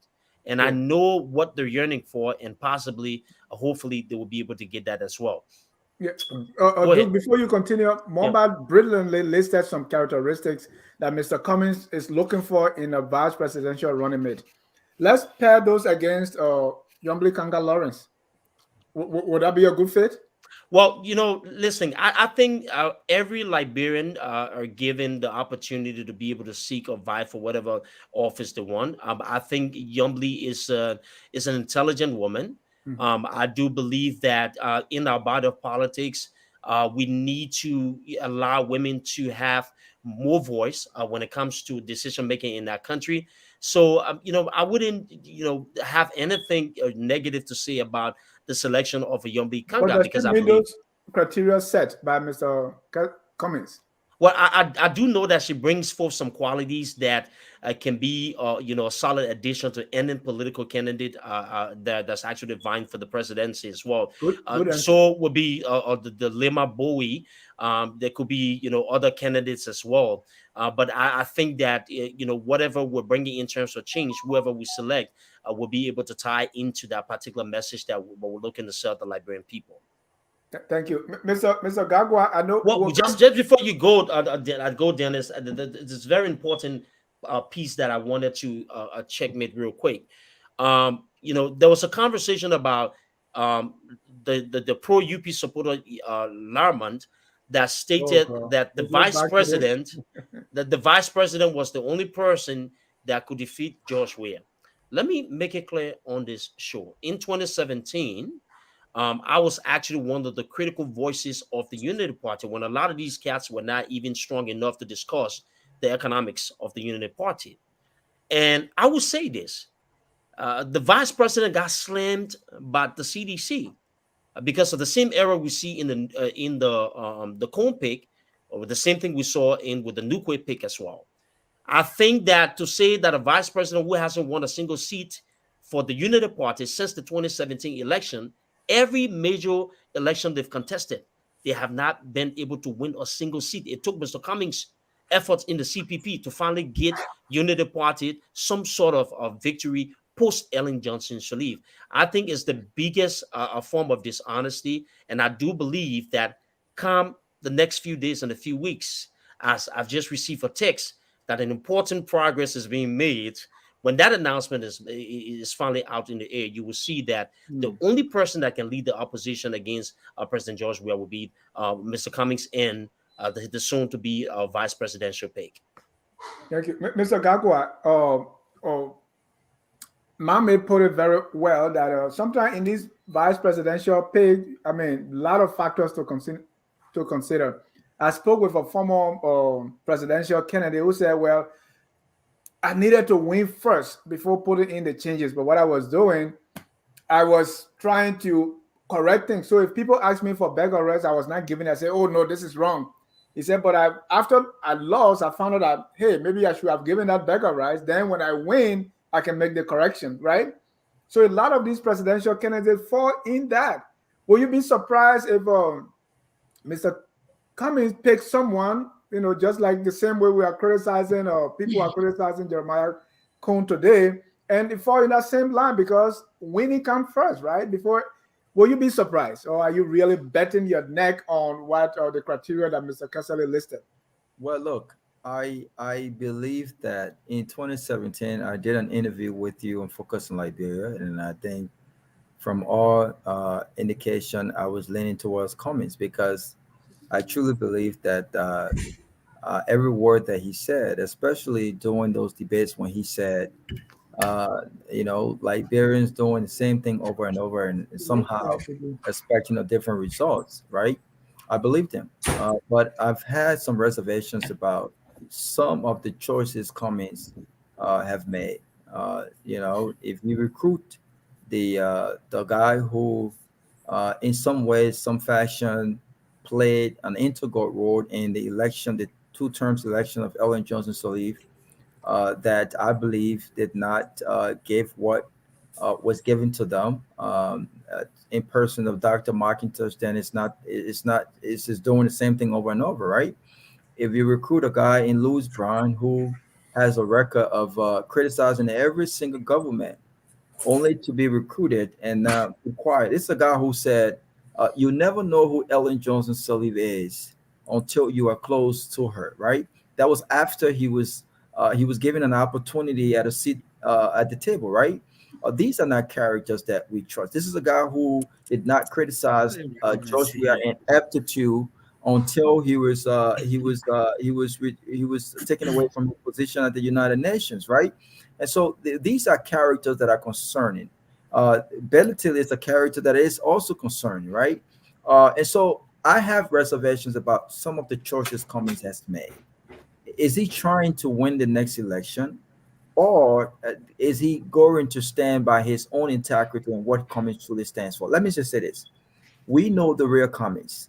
When cats like Duke and others were not on board, we know Cummings in Georgia. Cummings recognized people like myself when he held press conferences in Atlanta, Georgia, at the Liberian Community Center. We've had multiple conversations with Cummings, and I'll tell you this: from the people who initially started Team Cummings, I'm not going to go into details out of respect, to what we see now is an indicative that Cummings, to some extent, has really compromised some of what he truly stands for. But that's besides the point. Like what? Because that's a huge allegation. So please. Well, let me like for instance, real change.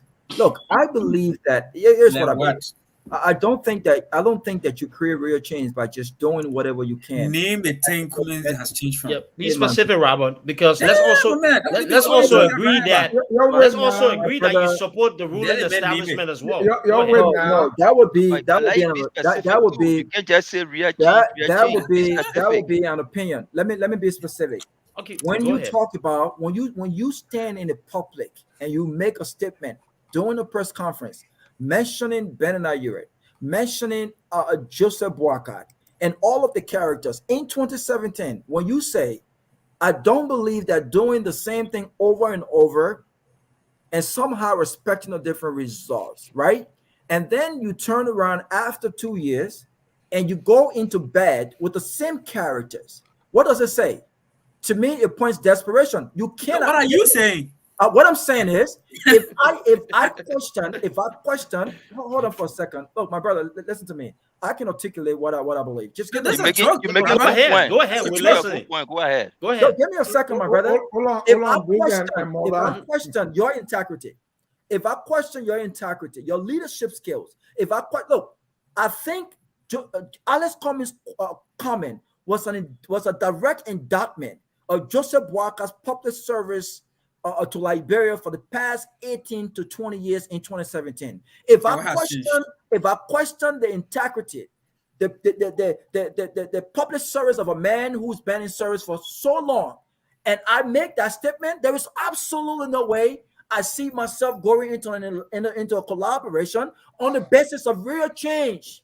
You can't put the water. There is no way. So the fact that he went to bed with the same folks that he questioned, and besides that, you cannot tell me with a straight face of Mobile, Cassidy, and Duke that ability is a reflection of the new Liberia. So can I respond to that? Wait 1 second. Thank you, Robert.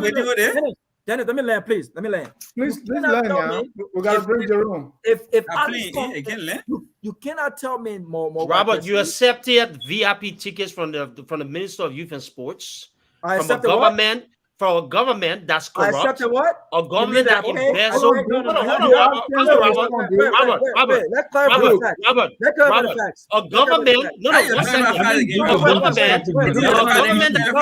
We're not on Robert. He's running for president. Sit at the echelon and within the individual. You cannot be talking about change. Come on, let's be honest.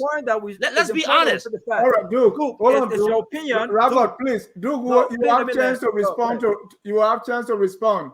No, give me 30 seconds. For the government that's actually corrupt, the government that's disrespecting the Liberian people. So you want to talk about change? No, let me tell you something. You have a chance. Go ahead. After Robert, you have your chance. Let me tell you something. Robert, I please think that's a new point. Yeah, here's the fact. I'm a committed supporter of the Lone Star, and I paid $300 for a VVIP, not a VIP ticket, for my fiance and I. $600. That's the Minister of Youth and Sports. Wait. That's the will of pleasure of the Minister of Youth and Sports. Don't interrupt me. $600 is nothing. $600 is nothing for me. I work hard for my money. I earn my money. I work in corporate America. I earn my money. I paid $300 per ticket, and I also bought VIP tickets for others as well. So let's just clarify the fact. And by the way, Cummings and I sat next to each other. Robert, forget who you sat by. It doesn't matter. I could pay 10 people $600 VIP to $300 each. It's nothing. We're talking about the money. It's easy. All of us can do that. I can do that. Hold on, dude. Robert, please conclude. You have 30 seconds. You're expecting nothing and go to bed with the same characters that he criticized only to win the next election. So the question is, can we trust Cummings to win the next election and actually enact the changes that he actually stands for? Let me ask you a question. Let me ask you a question. Enjoy the company of corrupt people. You cannot talk about change. I'm not on be the change that you're critiquing. No, it doesn't matter, Robert. Be the change that you want others to see. You are not on the ballot. Be the ballot. Enough, guys. Let me give a question now. Hold on. Hold on, Mr. Kesselly. I want to go to Jerome first before I come to you and Duke to respond to Robert. Mr. Gaiman. I haven't weighed in on this issue. Yeah. Man, you don't you will. Don't. Mr. Gaiman, Cummings pick Camp 20. No, I think Gaiman responded already. Gaiman did. So let me go to Yontam. And let us not discuss it in a vacuum. Mr. Cummings recently said, if there's hunger in the village, you can give the cutlass to the old man. Right?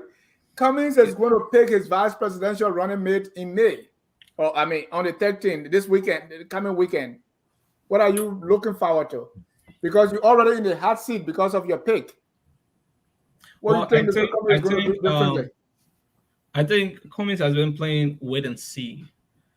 From the entire thing that you watched, but there are a couple of ways to engage it. The first is whether Cummings still have the luxury of vote which counties, right? So on one hand, you have Lofa, you got Nima, you got Montserrat that's going to be a swing county. Those are counties. Coming to Bon and Baza. Those are counties that are already technically that Cummings cannot possibly look at the moment. Cummings does not have Grand Crew population also doubled. Yeah, he can take someone from Grand Crew. I think Yananti is from the southeast. There's Beslo Yananti that's been shortlisted. She's from the southeast, but he will only make the mistake of coming from the southeast and picking a vice stand-up bearer from the southeast as well. There's this conversation of Gonglo But I think Congo has been very clear that he's running for president, and he will be on the ballot. And in recent days, we've heard so much news of Cummings trying to mend fences with Yombi Kanga Lawrence, and it also takes me back to the Cummings' orbit, similar to what Robert was speaking of. There are three lessons Cummings learned very quickly interacting in the Liberian political landscape. The first thing is that he realized that his darlingness, his love and romanticizing with the diaspora community was not enough to earn him serious credible votes in Liberia. And so he had to join the Cummings for Liberia and move on with the plan of buying the ANC when Clement was being earmarked to have been the standard bearer of the ANC at the time in the ensuing 2017 election. So getting on the ground, Cummings learned quickly that the message, as all politics, is local. So the message he was preaching was as though Cummings was about to find 5.3 million people from some other space and bring to Liberia and have them to vote for him. Like, we have been through so much as a nation. We've been through constitutional interruptions. We've been through coup. We've been through wars. Like, there's absolutely no one within our political space that is so much of a political purity. There's absolutely. So the message in 2017 was but you see, listen. The message was a misplaced message. Hold on, Duke. And then, contrary to the very things that you stood for, you the clean hands, you accuse Yuri, you accuse Walker of being corrupt, and then you enter into a collaboration. I would have had more love for Cummings after the 2017 process if he would have stood his ground and said, I am not going to collaborate. I'm not going to form any collaboration with anyone. Start a revolution. In the collaboration, you still have ANC folks all on social media running with campaigns like clean hands. What happened to the clean hands today? Why have you left that mantra of clean hands? Has he stolen from you? So who do you think? So why do you think that? There's no clean hands anymore. A response like this makes me want to what did he do? visit Robert Gagwa and eat some fried rice or dry rice and fish. So yeah, I don't expect whenever you're in Atlanta, come over. Let's eat some dry rice. I don't really expect anything from Cummings because Cummings has been playing the wait and see. There was some media publication that Cummings wanted to carry. The very cool that they criticized today. Mr. Yonton. And it was widely speculated within the ANC corridors that if Boga wouldn't have carried Cummings, they would have run to Lima. This whole thing about Cummings and the double standard is what just get on my last nerve. Mr. John, let me come in and land, please. You were coming. I need to be protected. Mr. Yonton, who you think when Mr. Cummings pick will make a big difference, a huge difference? Well, I don't think Cummings has any shot at making a big difference with his vice presidential running mate. Exactly. So that's just the reality. The choice. The options are just limited to the people who got some level of problem. No, if he picks Lima Bowie, that could make a huge difference. Let me tell you something. Let me tell you something, Dennis. Dennis, I got a question for you, and then you can roll with that, right? Lima, if he picked Lima Bowie, so they are talking about Mr. Cummings' his association. Lima had a condition. Hold on one second. But they can work it out. They are not. She wanted a opposition together before she can accept that. No, there are not a lot of options on the table for Mr. Cummings. Let's go ahead. There are not a lot of options on the table for Mr. Cummings, and unfortunately, he's playing the cards with his chest, so we can't even speculate who, right? Based on what we see so far, Mr. Yonton, see everybody. If we want to speculate, we can speculate. So we can speculate for Cummings running mate.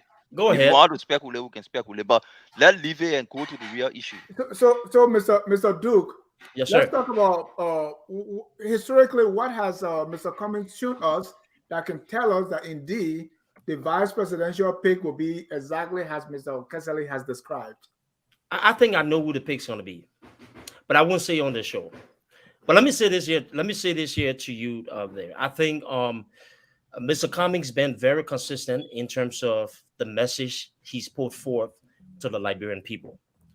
You know, when I hear Olaramont throwing suggestions about what Mr. Cummings should do, and you see that he supports the same vice president that's been part of the same issues that he listed that we've been through so much as a nation. You listen to this. This man said Liberia's been through so much as a nation, but fails to realize that 43 years of the problems that we face as a nation comes along with the baggage that he supports. That's a problem with me. You see, I tell people, I don't support Cummings because I want a job in Liberia. I don't engage in Liberian politics because I want to make a name for myself. I do it because of passion and because of where I stand, right? I know the vice president more than the Lamont and a lot of the people on his team. He's a family member. I saw my cousin Tamba the other day when I went to Liberia at Renaissance and gave him a hug. It's tough politically for us to talk about these things, but my conviction would not allow me to do the same thing I did in 2017 because we need a new path. You know, the vice presidential pick for Mr. Cummings, as I said before, we have not run our campaign just banking on the fact that we're going to find this vice presidential pick that's going to go ahead and change everything. Our campaign and all of the things that we've planned thus far has been based on the grassroots efforts. That's why we've invested resources in several areas. We've invested resources in mobilization. That's why I was across counties assessing all of our structures recently, coming back with a report and understanding what we're up against and how to go about it. But I can assure you that when that name is announced, it is going to create problems for the boycott camp and possibly end the presidential bid for Joseph Boycott, because the Jeremiah Kong decision is an extra baggage. It is going to cause problem for that particular ticket. It is another nuclear mistake. That ticket is not going to go anywhere near the second round. I can assure you it's not happening. But I do know there is a formidable force that's coming from the CPP side. There are a lot of changes that we look. You will see a lot of major endorsements from Mr. Cummings in the upcoming days. Right. From Mr. Do you seem to be more directed at Mr. Boycott than Mr. Weah was? Well, let me tell you this, Mr. John. Sunday, I will give you a primary viewpoint about why I am not focused on George Weah. George Weah is an afterthought. The Liberian people are done with George Weah. I know what I saw in that country. I was on a radio station. I know what I heard. I know what I did engaging people. I'm not worried about him. But now, Boycott is, listen, just how I oppose George Weah, Boycott is a competition to me. We're all looking to make it somewhere to be able to win the presidency. So they're not allies. We're not here forming a unified force because all of us have one goal. Right? Well, let me not say all of us have one goal. Our goal is to make sure we provide clarity and real change for the Liberian people. His goal is to make sure he continues the same cycle of oppression and dishonest leadership for the Liberian people. We're not partaking in that. We are selling ourselves to the Liberian people based on the fact that there's real change is coming, and this real change is going to be about economic values and making sure we're putting people to work. That's where I stand. Thank you. I will go to Mr. Momba. He's been crying here, but let me announce that if you want to join the conversation, please call the number on the screen. There are people waiting in the wings already, and they say they have questions for each and every one of you. So, Mr. Momba, let's talk about the Cummings Association. Let's talk about the history of Cummings making the right decision when it comes to people that he surrounds himself with. And we'll be taking the phone lines, opening the phone lines right now. Mr. Cummings, Mr. Momba, you have two minutes, please. I know. Once again, Momba, just say 30 seconds. I will finish. You see, You're using your timer. Few things I need to say here tonight. I saw Robert and Larama combining, try to taint Mr. Cummings' character. And we gave them the entire day, they would not say a single thing Mr. Cummings has personally done that contradicts what he stands for publicly. Louis Brown, Dr. McIntosh. Can you give me a chance, young man? Give me a chance. Not a single thing. Give me a chance. They will not point out. By the out way, you're invited out tonight for dinner. Mr. Cummings has personally done that contradicts what he stands for publicly. They will not tell you one day that Mr. Cummings worked for 12 years, spent $21 million, And when he was asked what he did as vice president, he can tell you, I was a parked race car. After spending $21 million, and this is the kind of character you want to bring to the name Alex Cummings. I mean, I'm talking about Joe Boycott. Look, if we are having a serious conversation, we should not be talking about Boycott, an unrepentant tribalist, a divisive Liberian politician, a man who could not pick Yombly because Yombly is now from the northern part of Liberia where he hails from. And you want to come here and say you can question the credibility of Alex Cummings because he doesn't have respect for Liberian women. Support him? What paradigm of reasoning is that?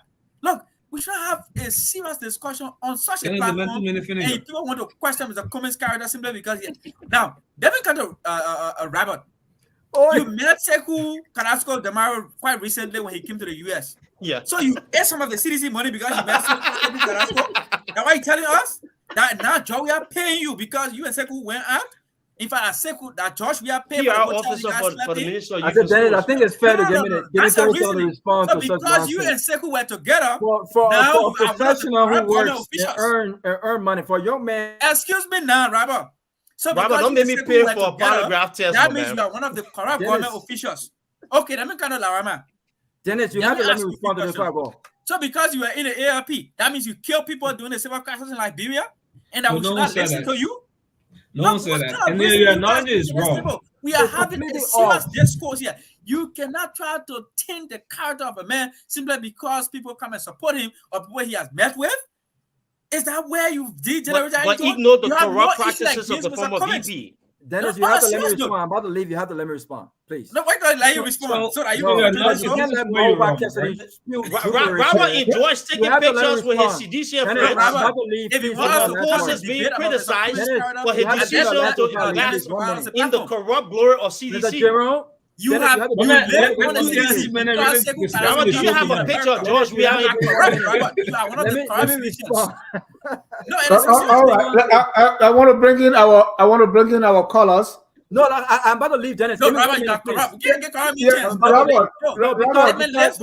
Because the comparison. Robert lives on the CDC. Robert is a beneficiary of a corrupt regime. Robert is corrupt. He's a beneficiary of a corrupt.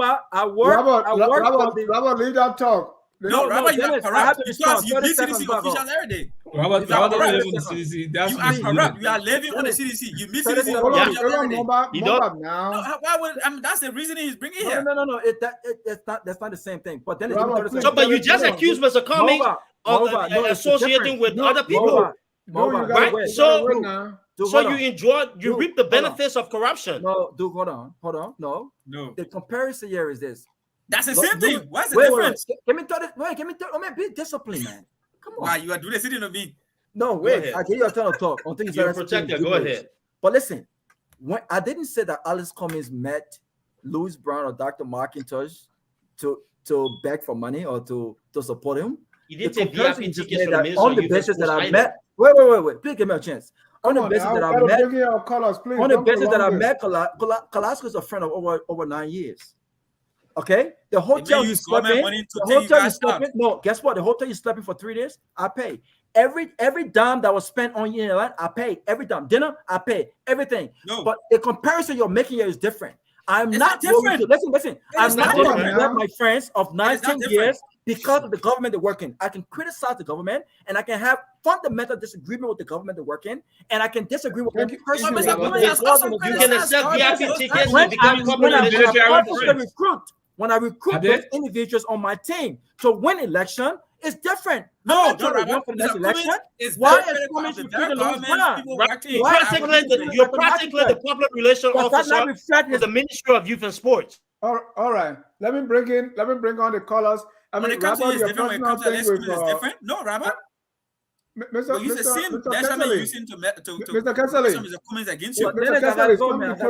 I will tune in. I think you should set up a show where we all come back and debate this issue. Please do that. No, but the issue about Rabo and Carrasco, this is not part of the debate tonight. Rabo Gagwa is a beneficiary of the same corrupt regime that we're criticizing. He backs in the glory of corruption. He enjoys the company of people who destroy the Liberian people. And so when he suggests, do you have better integrity? All right. I have business in Liberia. Do you have better integrity than Mr. Cummings, Robert? Mr. How can I Mamba, be if you continue, I'm going to put you in Whatever, the back. Robert. Come on. Mr. Mamba, if you continue, I'm going to put you in the back.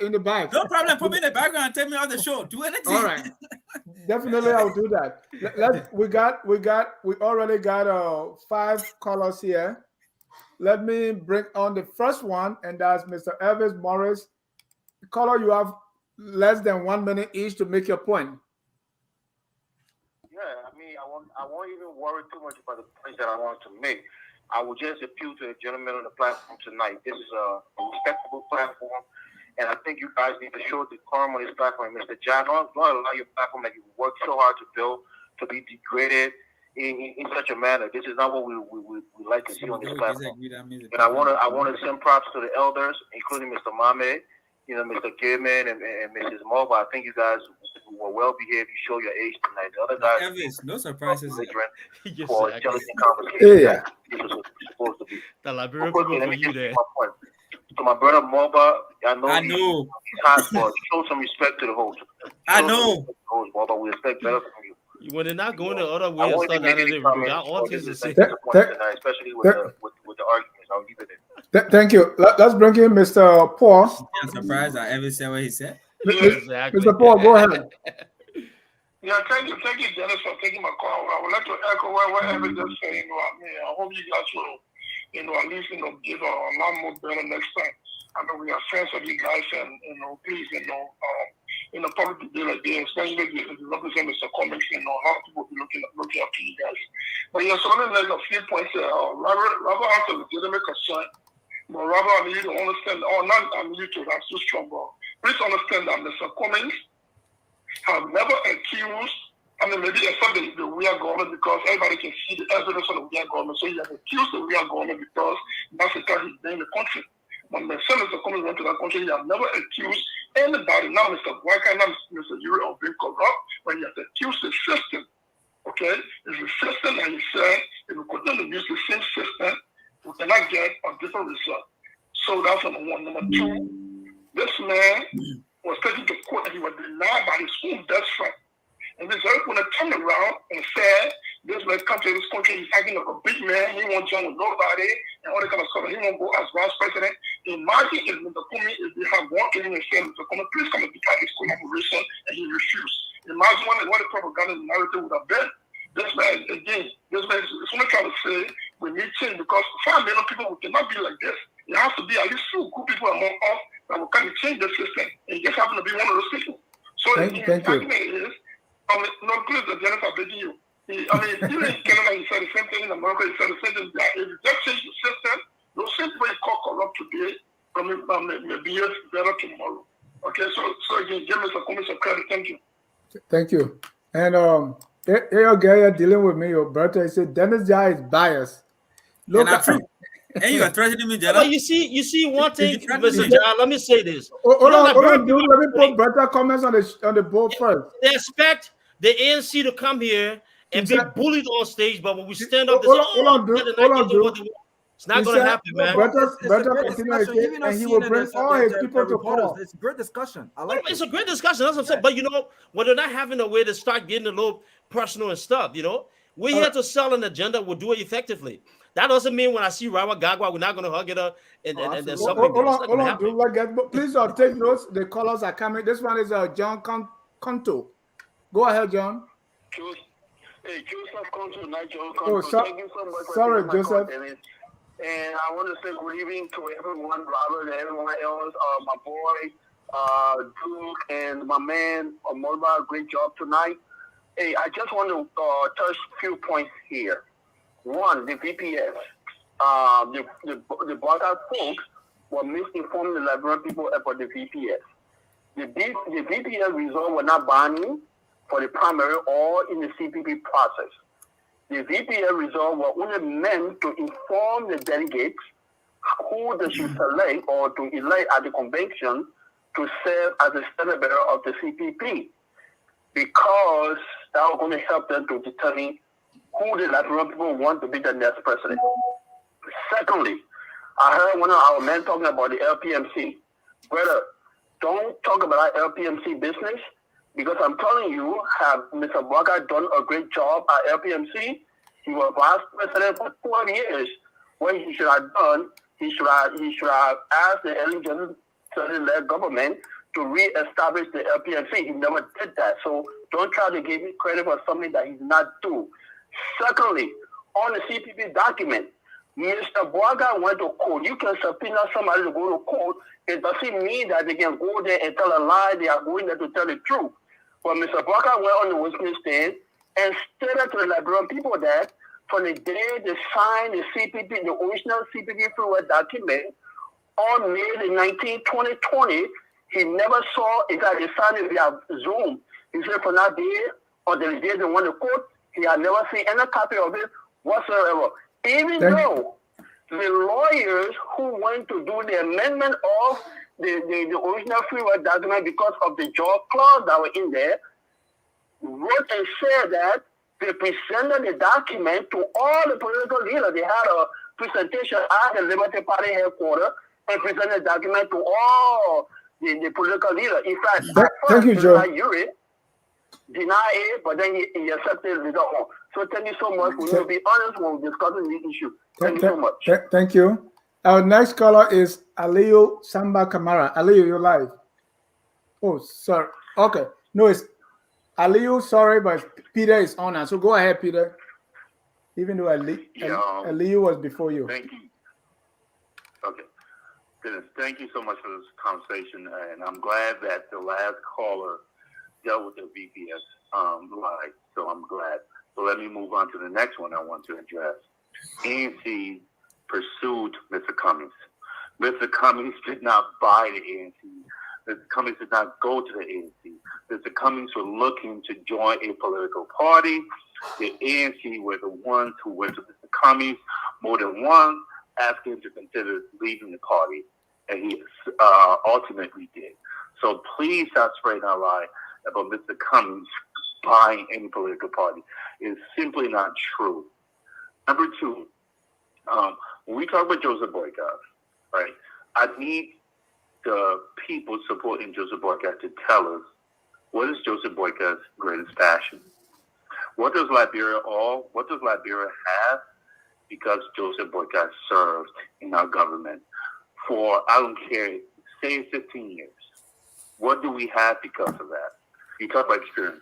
Tell us that the hardest decision you had to make in the name of Liberia. Lastly, I want to touch on this. Two coaches. I'm a coach. And so this is a world I know very well. The team called the New England Patriots that wins championships after championships after championships. What this team does is pick up players with questionable character. And when they go to that team, Randy Moss is one of them. So some of the panelists might know what I'm talking about. They have exemplary characters when they go to the team. Is that an indictment on the head coach? Or is that person coming to that team knowing you have to play by the standard? Corey Dillon was another one. Alabama, the head coach there, my college head coach, Nick Saban, he takes these coaches that have questionable characters. And they come and the guy who was at USC right now has a drinking problem. He came over, he worked with him for a few years and became a head coach later on. Is that an indictment on Saban's character by bringing people and putting them at certain standards for years? No. It just tells you that when you come into Cummings' circle, you're going to play by his standards. And if you do, that's all he cares about. The past is the past for him. So I wanted to bring those points up, but I want these people supporting Boycott, so please tell us, what is Joseph Boycott's passion, and what does Liberia have because this man has served in our government? Thank you. But Peter, before you go, Peter? All right, let's get Aliyu Kamara. Go ahead, Aliyu. Aliyu, are you there? All right, let's go back to our panelists when Aliyu ready. Laraman, you got a question from Peter?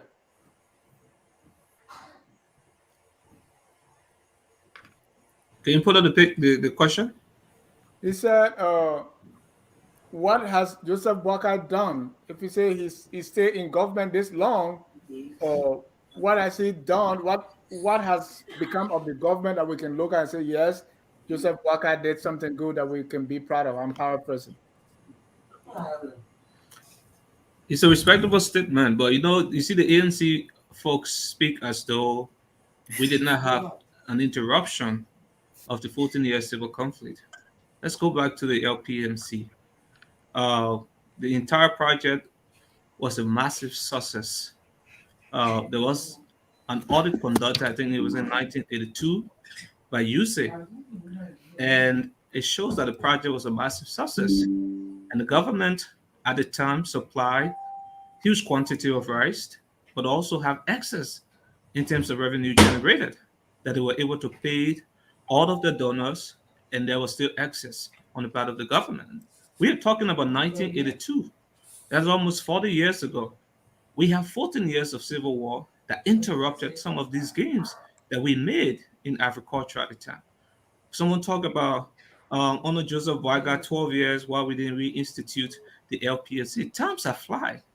We are now looking into Accra, and thankfully Mame is here. He's more into agriculture, but right now the focus is not what the focus was at the time we had LPNC. More like was a storage facility at the time.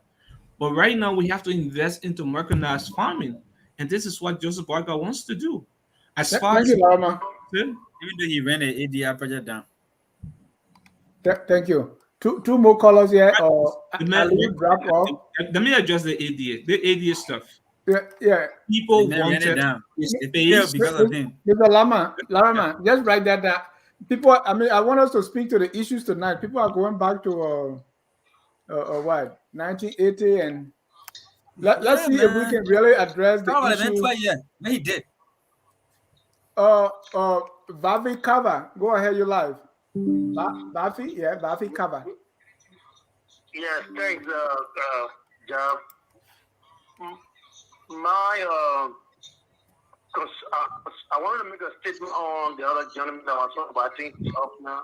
Here we got Louis Brown. He's saying that Mr. Cummings having bad character. But I just want to let you know, like the other caller said, he makes, I think, a coaching New England analogy. The same thing about in Liberia. When I used to play for the Great Exeter, we used to have a coach called Sako Boy. He used to go take the most rude players, and we all used to be like, "Man, why are you bringing this guy on our team? He's gonna mess her up." The coach Sako used to tell us, "Look, trust me, you guys are disciplined.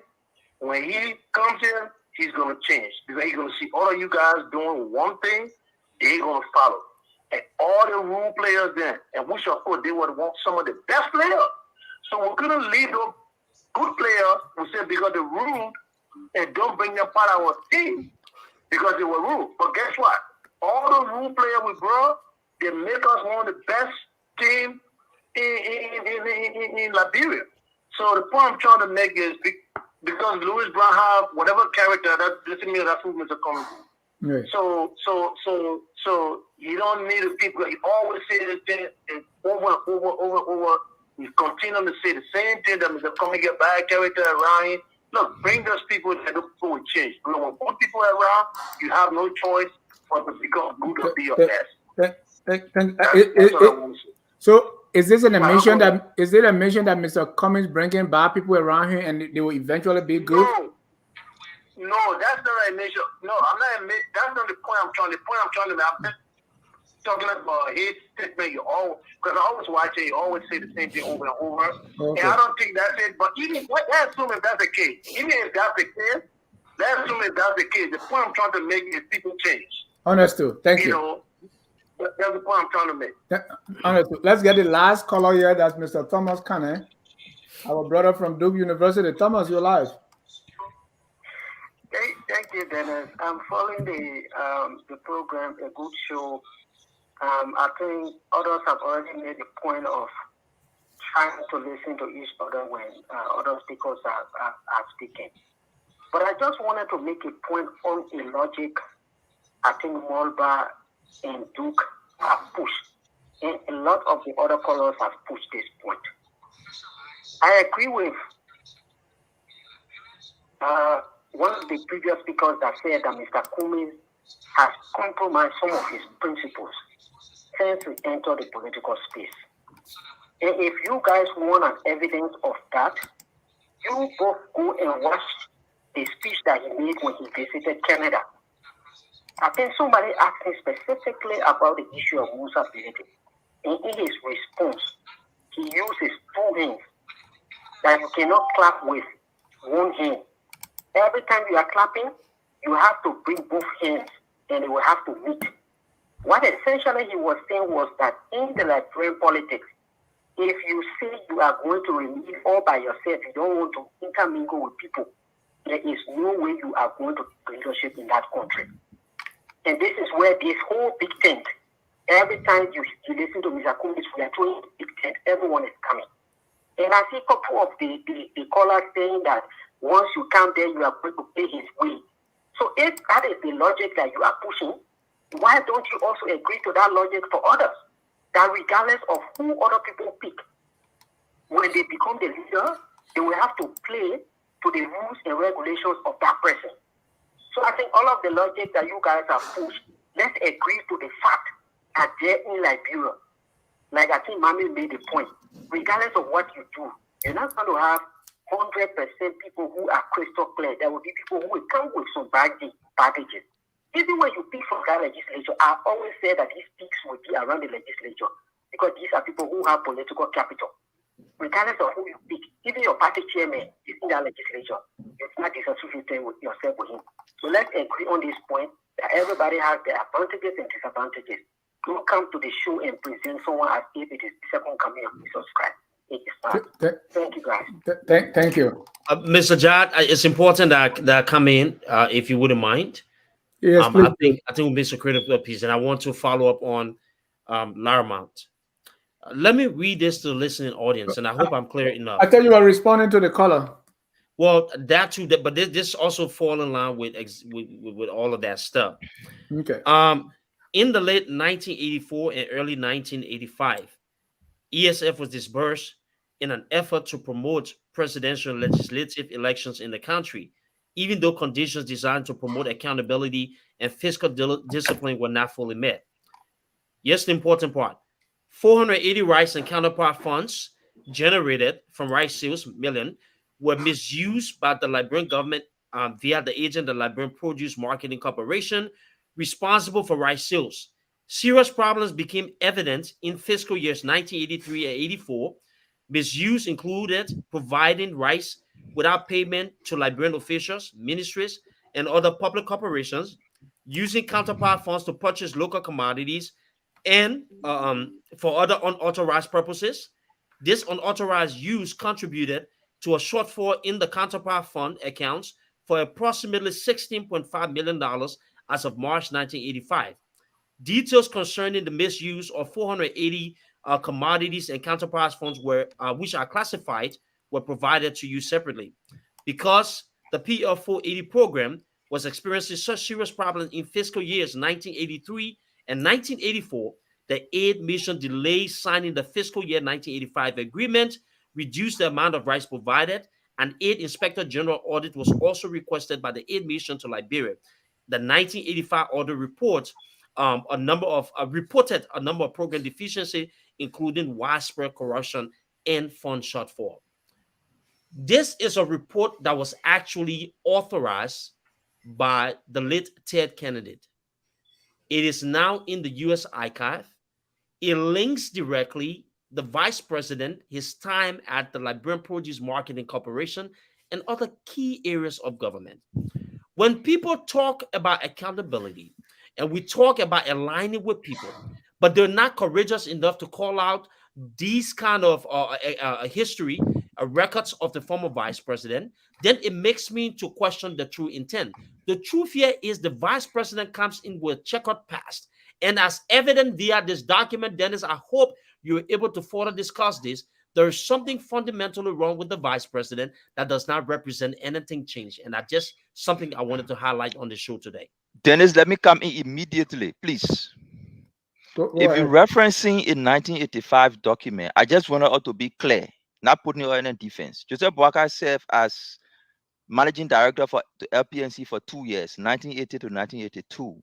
So if you are coming, so I just wanted you to be clear with the date. So, again, the report was done in 85. This is a breakdown of everything that the VP took control of during his tenure there. And you can read the document. Dennis, I will send a copy to you as well. No, we on it the is show public now. record. Yeah, we on the show now. I come in. Wait for me. We on the show. Sorry for me saying wait for me. Please give me a chance. We on the show now.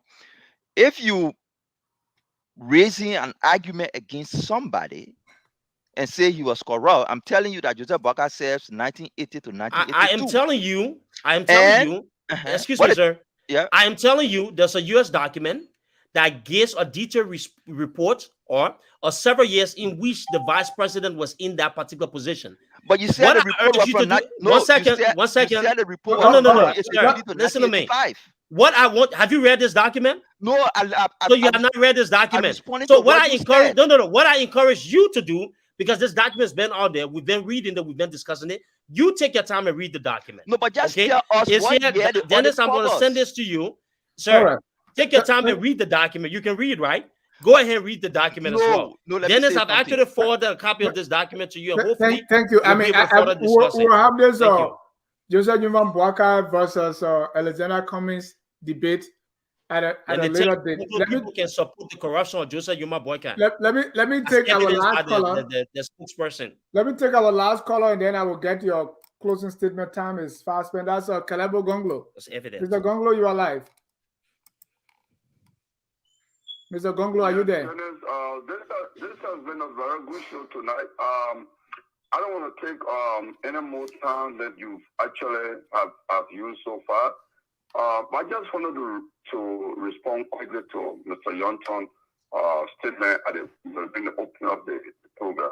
I think the first phase of the program, Mr. Yonton was really basically defending the vice president record at the Senate, at the Liberian Senate, that the vice president does not have a voting right. It's true, it's constitutional, but the Constitution also does not prevent the vice president, the sitting vice president, from disagreeing with any critical vote the Senate takes. I do know, because I was in government at the time, that when John Molu decided to audit the legislature, the vice president presided over that section when the Senate threatened John Molu with a sanction that if you audit, why would John Molu even attempt to request an audit of the Senate? The threatening with contempt power. John Molu is alive. I always make this reference. John Molu lives in Virginia. His telephone number, I can give it publicly. Yeah. Anybody can reach out to him. The VP remains mute. His position, he has never taken any political position in a national machine through his life. He has no position. He's in no position. He's a system man. He agrees with everything the system does. That's why he thinks that he can. That's why I don't even believe his narrative. The narrative people are giving that, oh, I can work with Prince Johnson and I will change when I become president, because he doesn't agree with anybody. Joe Boakai considers this agreement as conflict. He does not consider this agreement as a natural part of being human beings. Thank you. Thank you, Mr. Gonglo. And thanks to all our callers. At this time, thank you guys for the night, and the ladies, because of time, she left. We got two that left the show, but that's all good. At this time, we'll go around the room for your closing, and you can wrap everything in there. Please do not exceed 1 minute, 30 seconds for your closing comments. Let me start with Moba. I know you won't get rid of me as quickly as possible. All right. You see, few things I have to state here. That Joseph Boakai is a catastrophic failure when it comes to leadership measurement at any levels. If you ask people to mention what Boakai has done as a leader, and they have to go back to the time he was LPMC leader, that speaks to the fact that he has nothing that they are proud of. Boakai himself admitted that even though he was vice president for 12 years, wasted over $21 million of the Liberian people's money, he came back and told us he did nothing because he was sleeping. He was a parked race car. That was the excuse he gave us. Baka is looking for another opportunity to come and sit down, sleep, while the country runs without making any significant contribution. Baka cried and said he squandered the opportunities the Liberian people had. My people, we should not be having a serious discussion about who should replace a failed CDC government and be talking about Joseph Baka. Joseph Baka is a nightmare. He'll be worse than anything Joshua has ever been. He cannot even come close to Joshua when it comes to leadership. We should not be considering Joseph Baka. Ellis Cummings has proven consistency and persistency since he got involved with Liberian Mr. politics. Kesseley, Yes. you have said on this show that anyone can be better than George Weah. Today, you are saying Baka will be worse? Baka will be worse than Joshua, I'm telling you that. So you are recanting Baka has proven inherent lack of leadership, both in government and outside of government. In the opposition, Baka is a failure. Baka keeps dividing the opposition. He divided the CPP. He divided United Party. Now he has caused a split in the Liberal Party. Baka is chaos. Baka is a nightmare. Baka is an evil child that we should not allow to even be conceived before we talk about being birthed. Let us look for real and genuine change in Ellis Cummings. And that's what Mr. Cummings presents. You see that the pattern of his decision-making processes since he got involved with Liberian politics has proven over the years that he is a leader that can deliver the goods we want in Liberia, working with other serious-minded change agents in Liberian politics. Ellis Cummings is the answer. Do not allow the naysayers to mislead you. Baka has nothing that he's proud of. That's why when you ask, what has he done? They go back to 1940 when we were not even living. Because in 12 years he was VP, he did nothing. He was lying and sleeping, only spending $21 million while enjoying his children or in government. His son just resigned from his Weah government recently. The people can only survive on government. We should not give Baka another opportunity to come and loot our country. Thank you very much. It's been a great show. I look forward to a debate with Larama so we can kind of look at Baka's track record. Thank you very much. But I think you referring to the Mr. Baka's son, I don't think that was fair for the gentleman, right? You're trying to link him with his father. The family can only survive on government. All right, Mr. Yunton. Well, I think it's been a wonderful show. I want to thank the rest of the panelists. I want to encourage my good friend Moba and Duke to continue what they're doing in the best interest of our country. I respect comments, except that there are fundamental issues when it comes to his policy description and vision for Liberia, and the things he's said in the past versus what we have seen. You know, when he introduced himself in 2017, no one better knew him. We knew the record from Coca-Cola, but that's a different dynamics as opposed to your political record.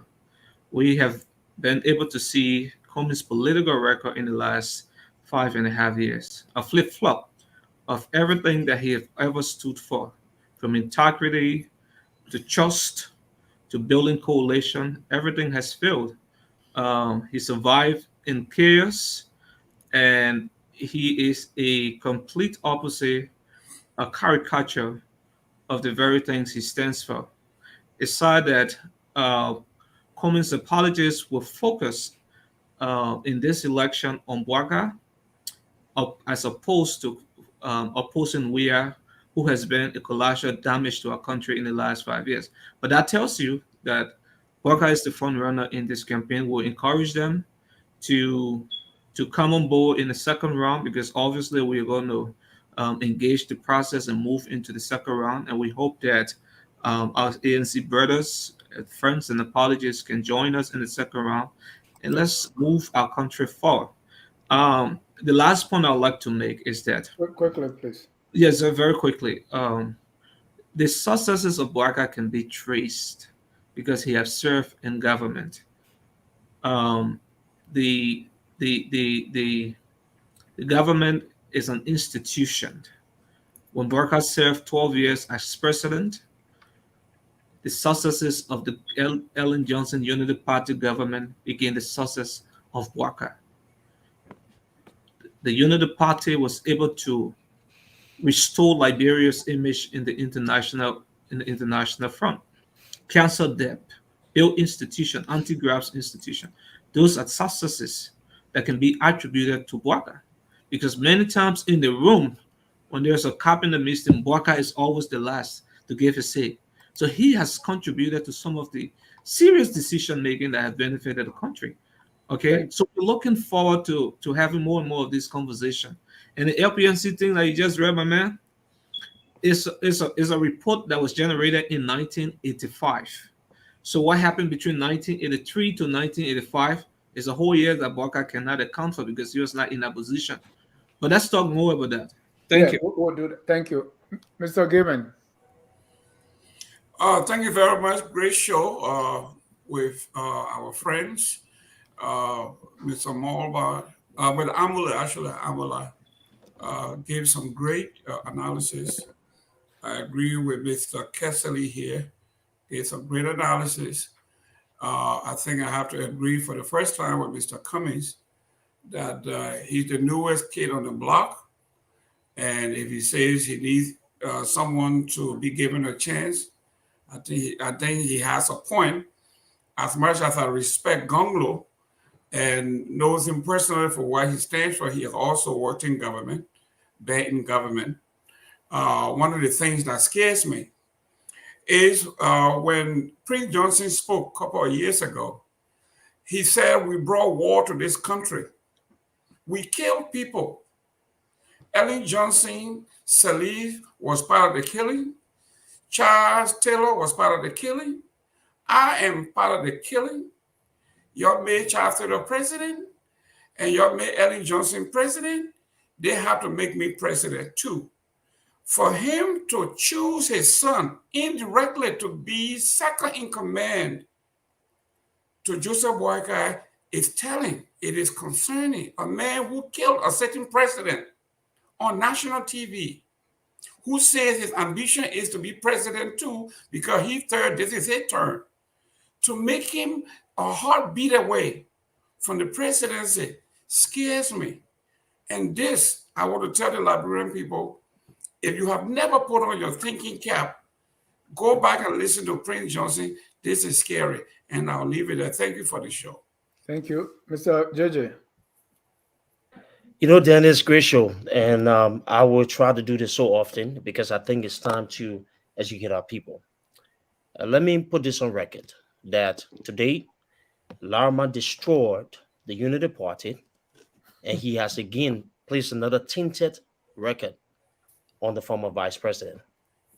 This young man said that, you know, the report was from 1985. So anything that happened before then, it has nothing to do with Joseph Boycott because it was not that.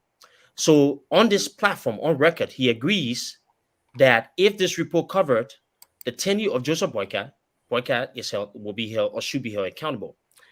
Well, from fiscal years 1980 to 1986, the United States provided approximately $434 million in assistance to the government of Liberia through the Liberia Produce Marketing Corporation, right?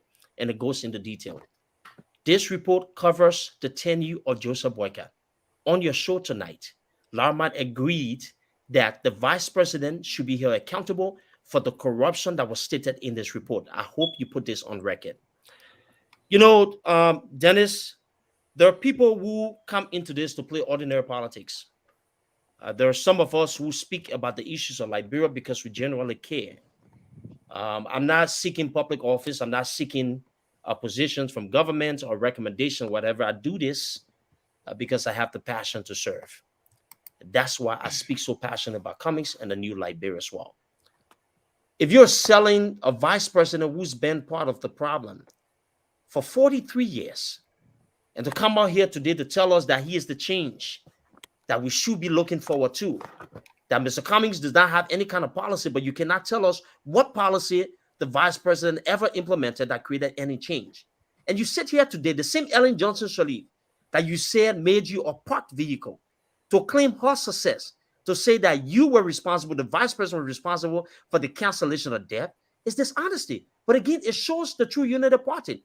These guys have nothing to offer. They have absolutely nothing to serve the Liberian people. They know that the vice president brings nothing in terms of good governance. They know that he's a liability when it comes to public service. The only thing they have is propaganda and politics. And in this case, in this election, we've passed politics, we've passed propaganda. We're talking about real issues. You know what the real issues are? Who's better equipped to change the economic trajectory of our country? Alexander Cummings is the only one with the experience, the reasoning, and the kind of leadership. And you know what? He is the only one that is not included for corruption in the United States report. The vice president is. He is being accused of embezzlement, corruption of taxpayer money, of United States citizens' taxpayer money. This is a major issue that we should look forward to. But I hope we continue to have this conversation. And again, I want to say thank you, Dennis, and thanks to the other panelists. And I think we've actually done well here tonight. Thank you. Mr. Mami. So 2 things. First, Duke, I will encourage you to take your time and read a report if you want to use it as a basis to indict Boakai. I've read that report over 30 times. You have not read it. So I encourage you to read it. Hold on, Duke. Let him give his He directly referenced my name. Go ahead. So I will encourage you, Duke, to read the report and understand it if you want to use it as a basis to criticize Boakai. It is fundamentally flawed to argue that because an audit was conducted for the period 1980 to 1985, and somebody said from 1983, from 1980 to 1982, it means the corruption in the report is attributed to the person. So Mr. Cummings served as vice president for a period of time at Coca-Cola. If an audit report goes beyond that period, does it mean the corruption allegation in that report can be attributed to Cummings? So when I was telling you to read the report, I don't want to question your findings. What I want you to do is read a report and see what in that report is Boakai culpable for the period he served from 1980 to 1982. Does that negate the fact that he was corrupt? No, I'm saying the report is from 1980 to 1985. That's 5 years. My man, you make it look a little bad, but man, please. You're not doing hold on, Duke, please. Let him make his comment. You need to control the show. You need to control the show. It's irresponsible to, just cut people off and laugh on a show like this. All the things you say, yeah, we don't agree with it, but we allow you to go because we respect each other on the show. My apologies. So the point I'm making is, audit were conducted for 5-year period. For a period of 5 years, this man served 2 years. If you're intellectually strong enough, you will read a report and understand and identify the period of time Boakai served, what are the corruption allegations, and then you bring it up in the discussion. See, for the period 1980 to 1982, these are the findings of corruption on Boakai. That would be fair. That's why I wanted to correct. On the issue of Boakai, his running mate going to the presidency, Boakai has never had a record of being somebody who takes hard transformational lines. I've not seen any record of Boakai publicly that he's somebody who takes hard line for transformational change. I could be wrong. I've not seen that record. His vice president, Jeremiah Kuhn, except his record recently that I just saw on calling for war crimes court to prosecute warlords that I just saw recently, I've had no record of him being somebody in the Senate who can advance hard transformational changes, things that are not aligned with the system. I don't have such record. On that basis, I'm not very optimistic of a Boakai Kuhn government that will lead the transformational change our country needs. However, like Cummings said, and that's where Moloba is in strong disagreement or contradiction with Cummings. Like Cummings said, Boakai leadership would not be worse than George Weah. And that's the reason why Cummings said during the second round, if there is a second round that his Cummings is not in, he will endorse Boakai because he believes Boakai leadership will not be worse than a George Weah leadership. That's a contradiction that Moloba just made. But coming to what we need as a country, if we want to transform Liberia, if we need a real genuine change in our country, you cannot be talking about Boakai and Kuhn That's why we say we support Gonglo, because he represents that genuine change. And that's what I want to end on. And encourage people from Cummings camp to see reason to believe that the hype that they put on Cummings about wanting to be that he's clean and clean. I don't have any allegation on Cummings of corruption. But the point is, you cannot play double standard. You blame one group for working with corrupt people, and you work with those same corrupt people. I gave the example of Assefa Tokpa. He asked Assefa Tokpa to resign because what he believed that Ase did before taking on his position did not align with his value. But Belete that he works with today has been condemned, but he still works with Belete. You can't ask Belete to resign because he didn't hire Belete, but he can pull out of the agreement because this man in whose agreement you waive has been condemned as a corrupt man internationally. Thank you. Thank you so much, gentlemen, and thank you very much for your time. I know we've just scratched the surface. In fact, we only dealt with 2 topics out of 4 that we were planned for. So definitely come back next Saturday, next Friday, and let's do it again. Thank you so much for coming. I want to thank our viewers, even those who will watch later. Always focus on Labrador. This is Friday night debate, and this is where we debate the issues. Thank you again for coming. Have a good night. We never close our broadcast without playing the song that says, "We are all Liberians." Whether you support Cummings, Gonglo, Weah, Boakai, or even me, we are all Liberians. Let's do our very best to make our country the glorious land of liberty. Have a good night, and God bless you. We are Liberians. Liberia is our home. Liberian people.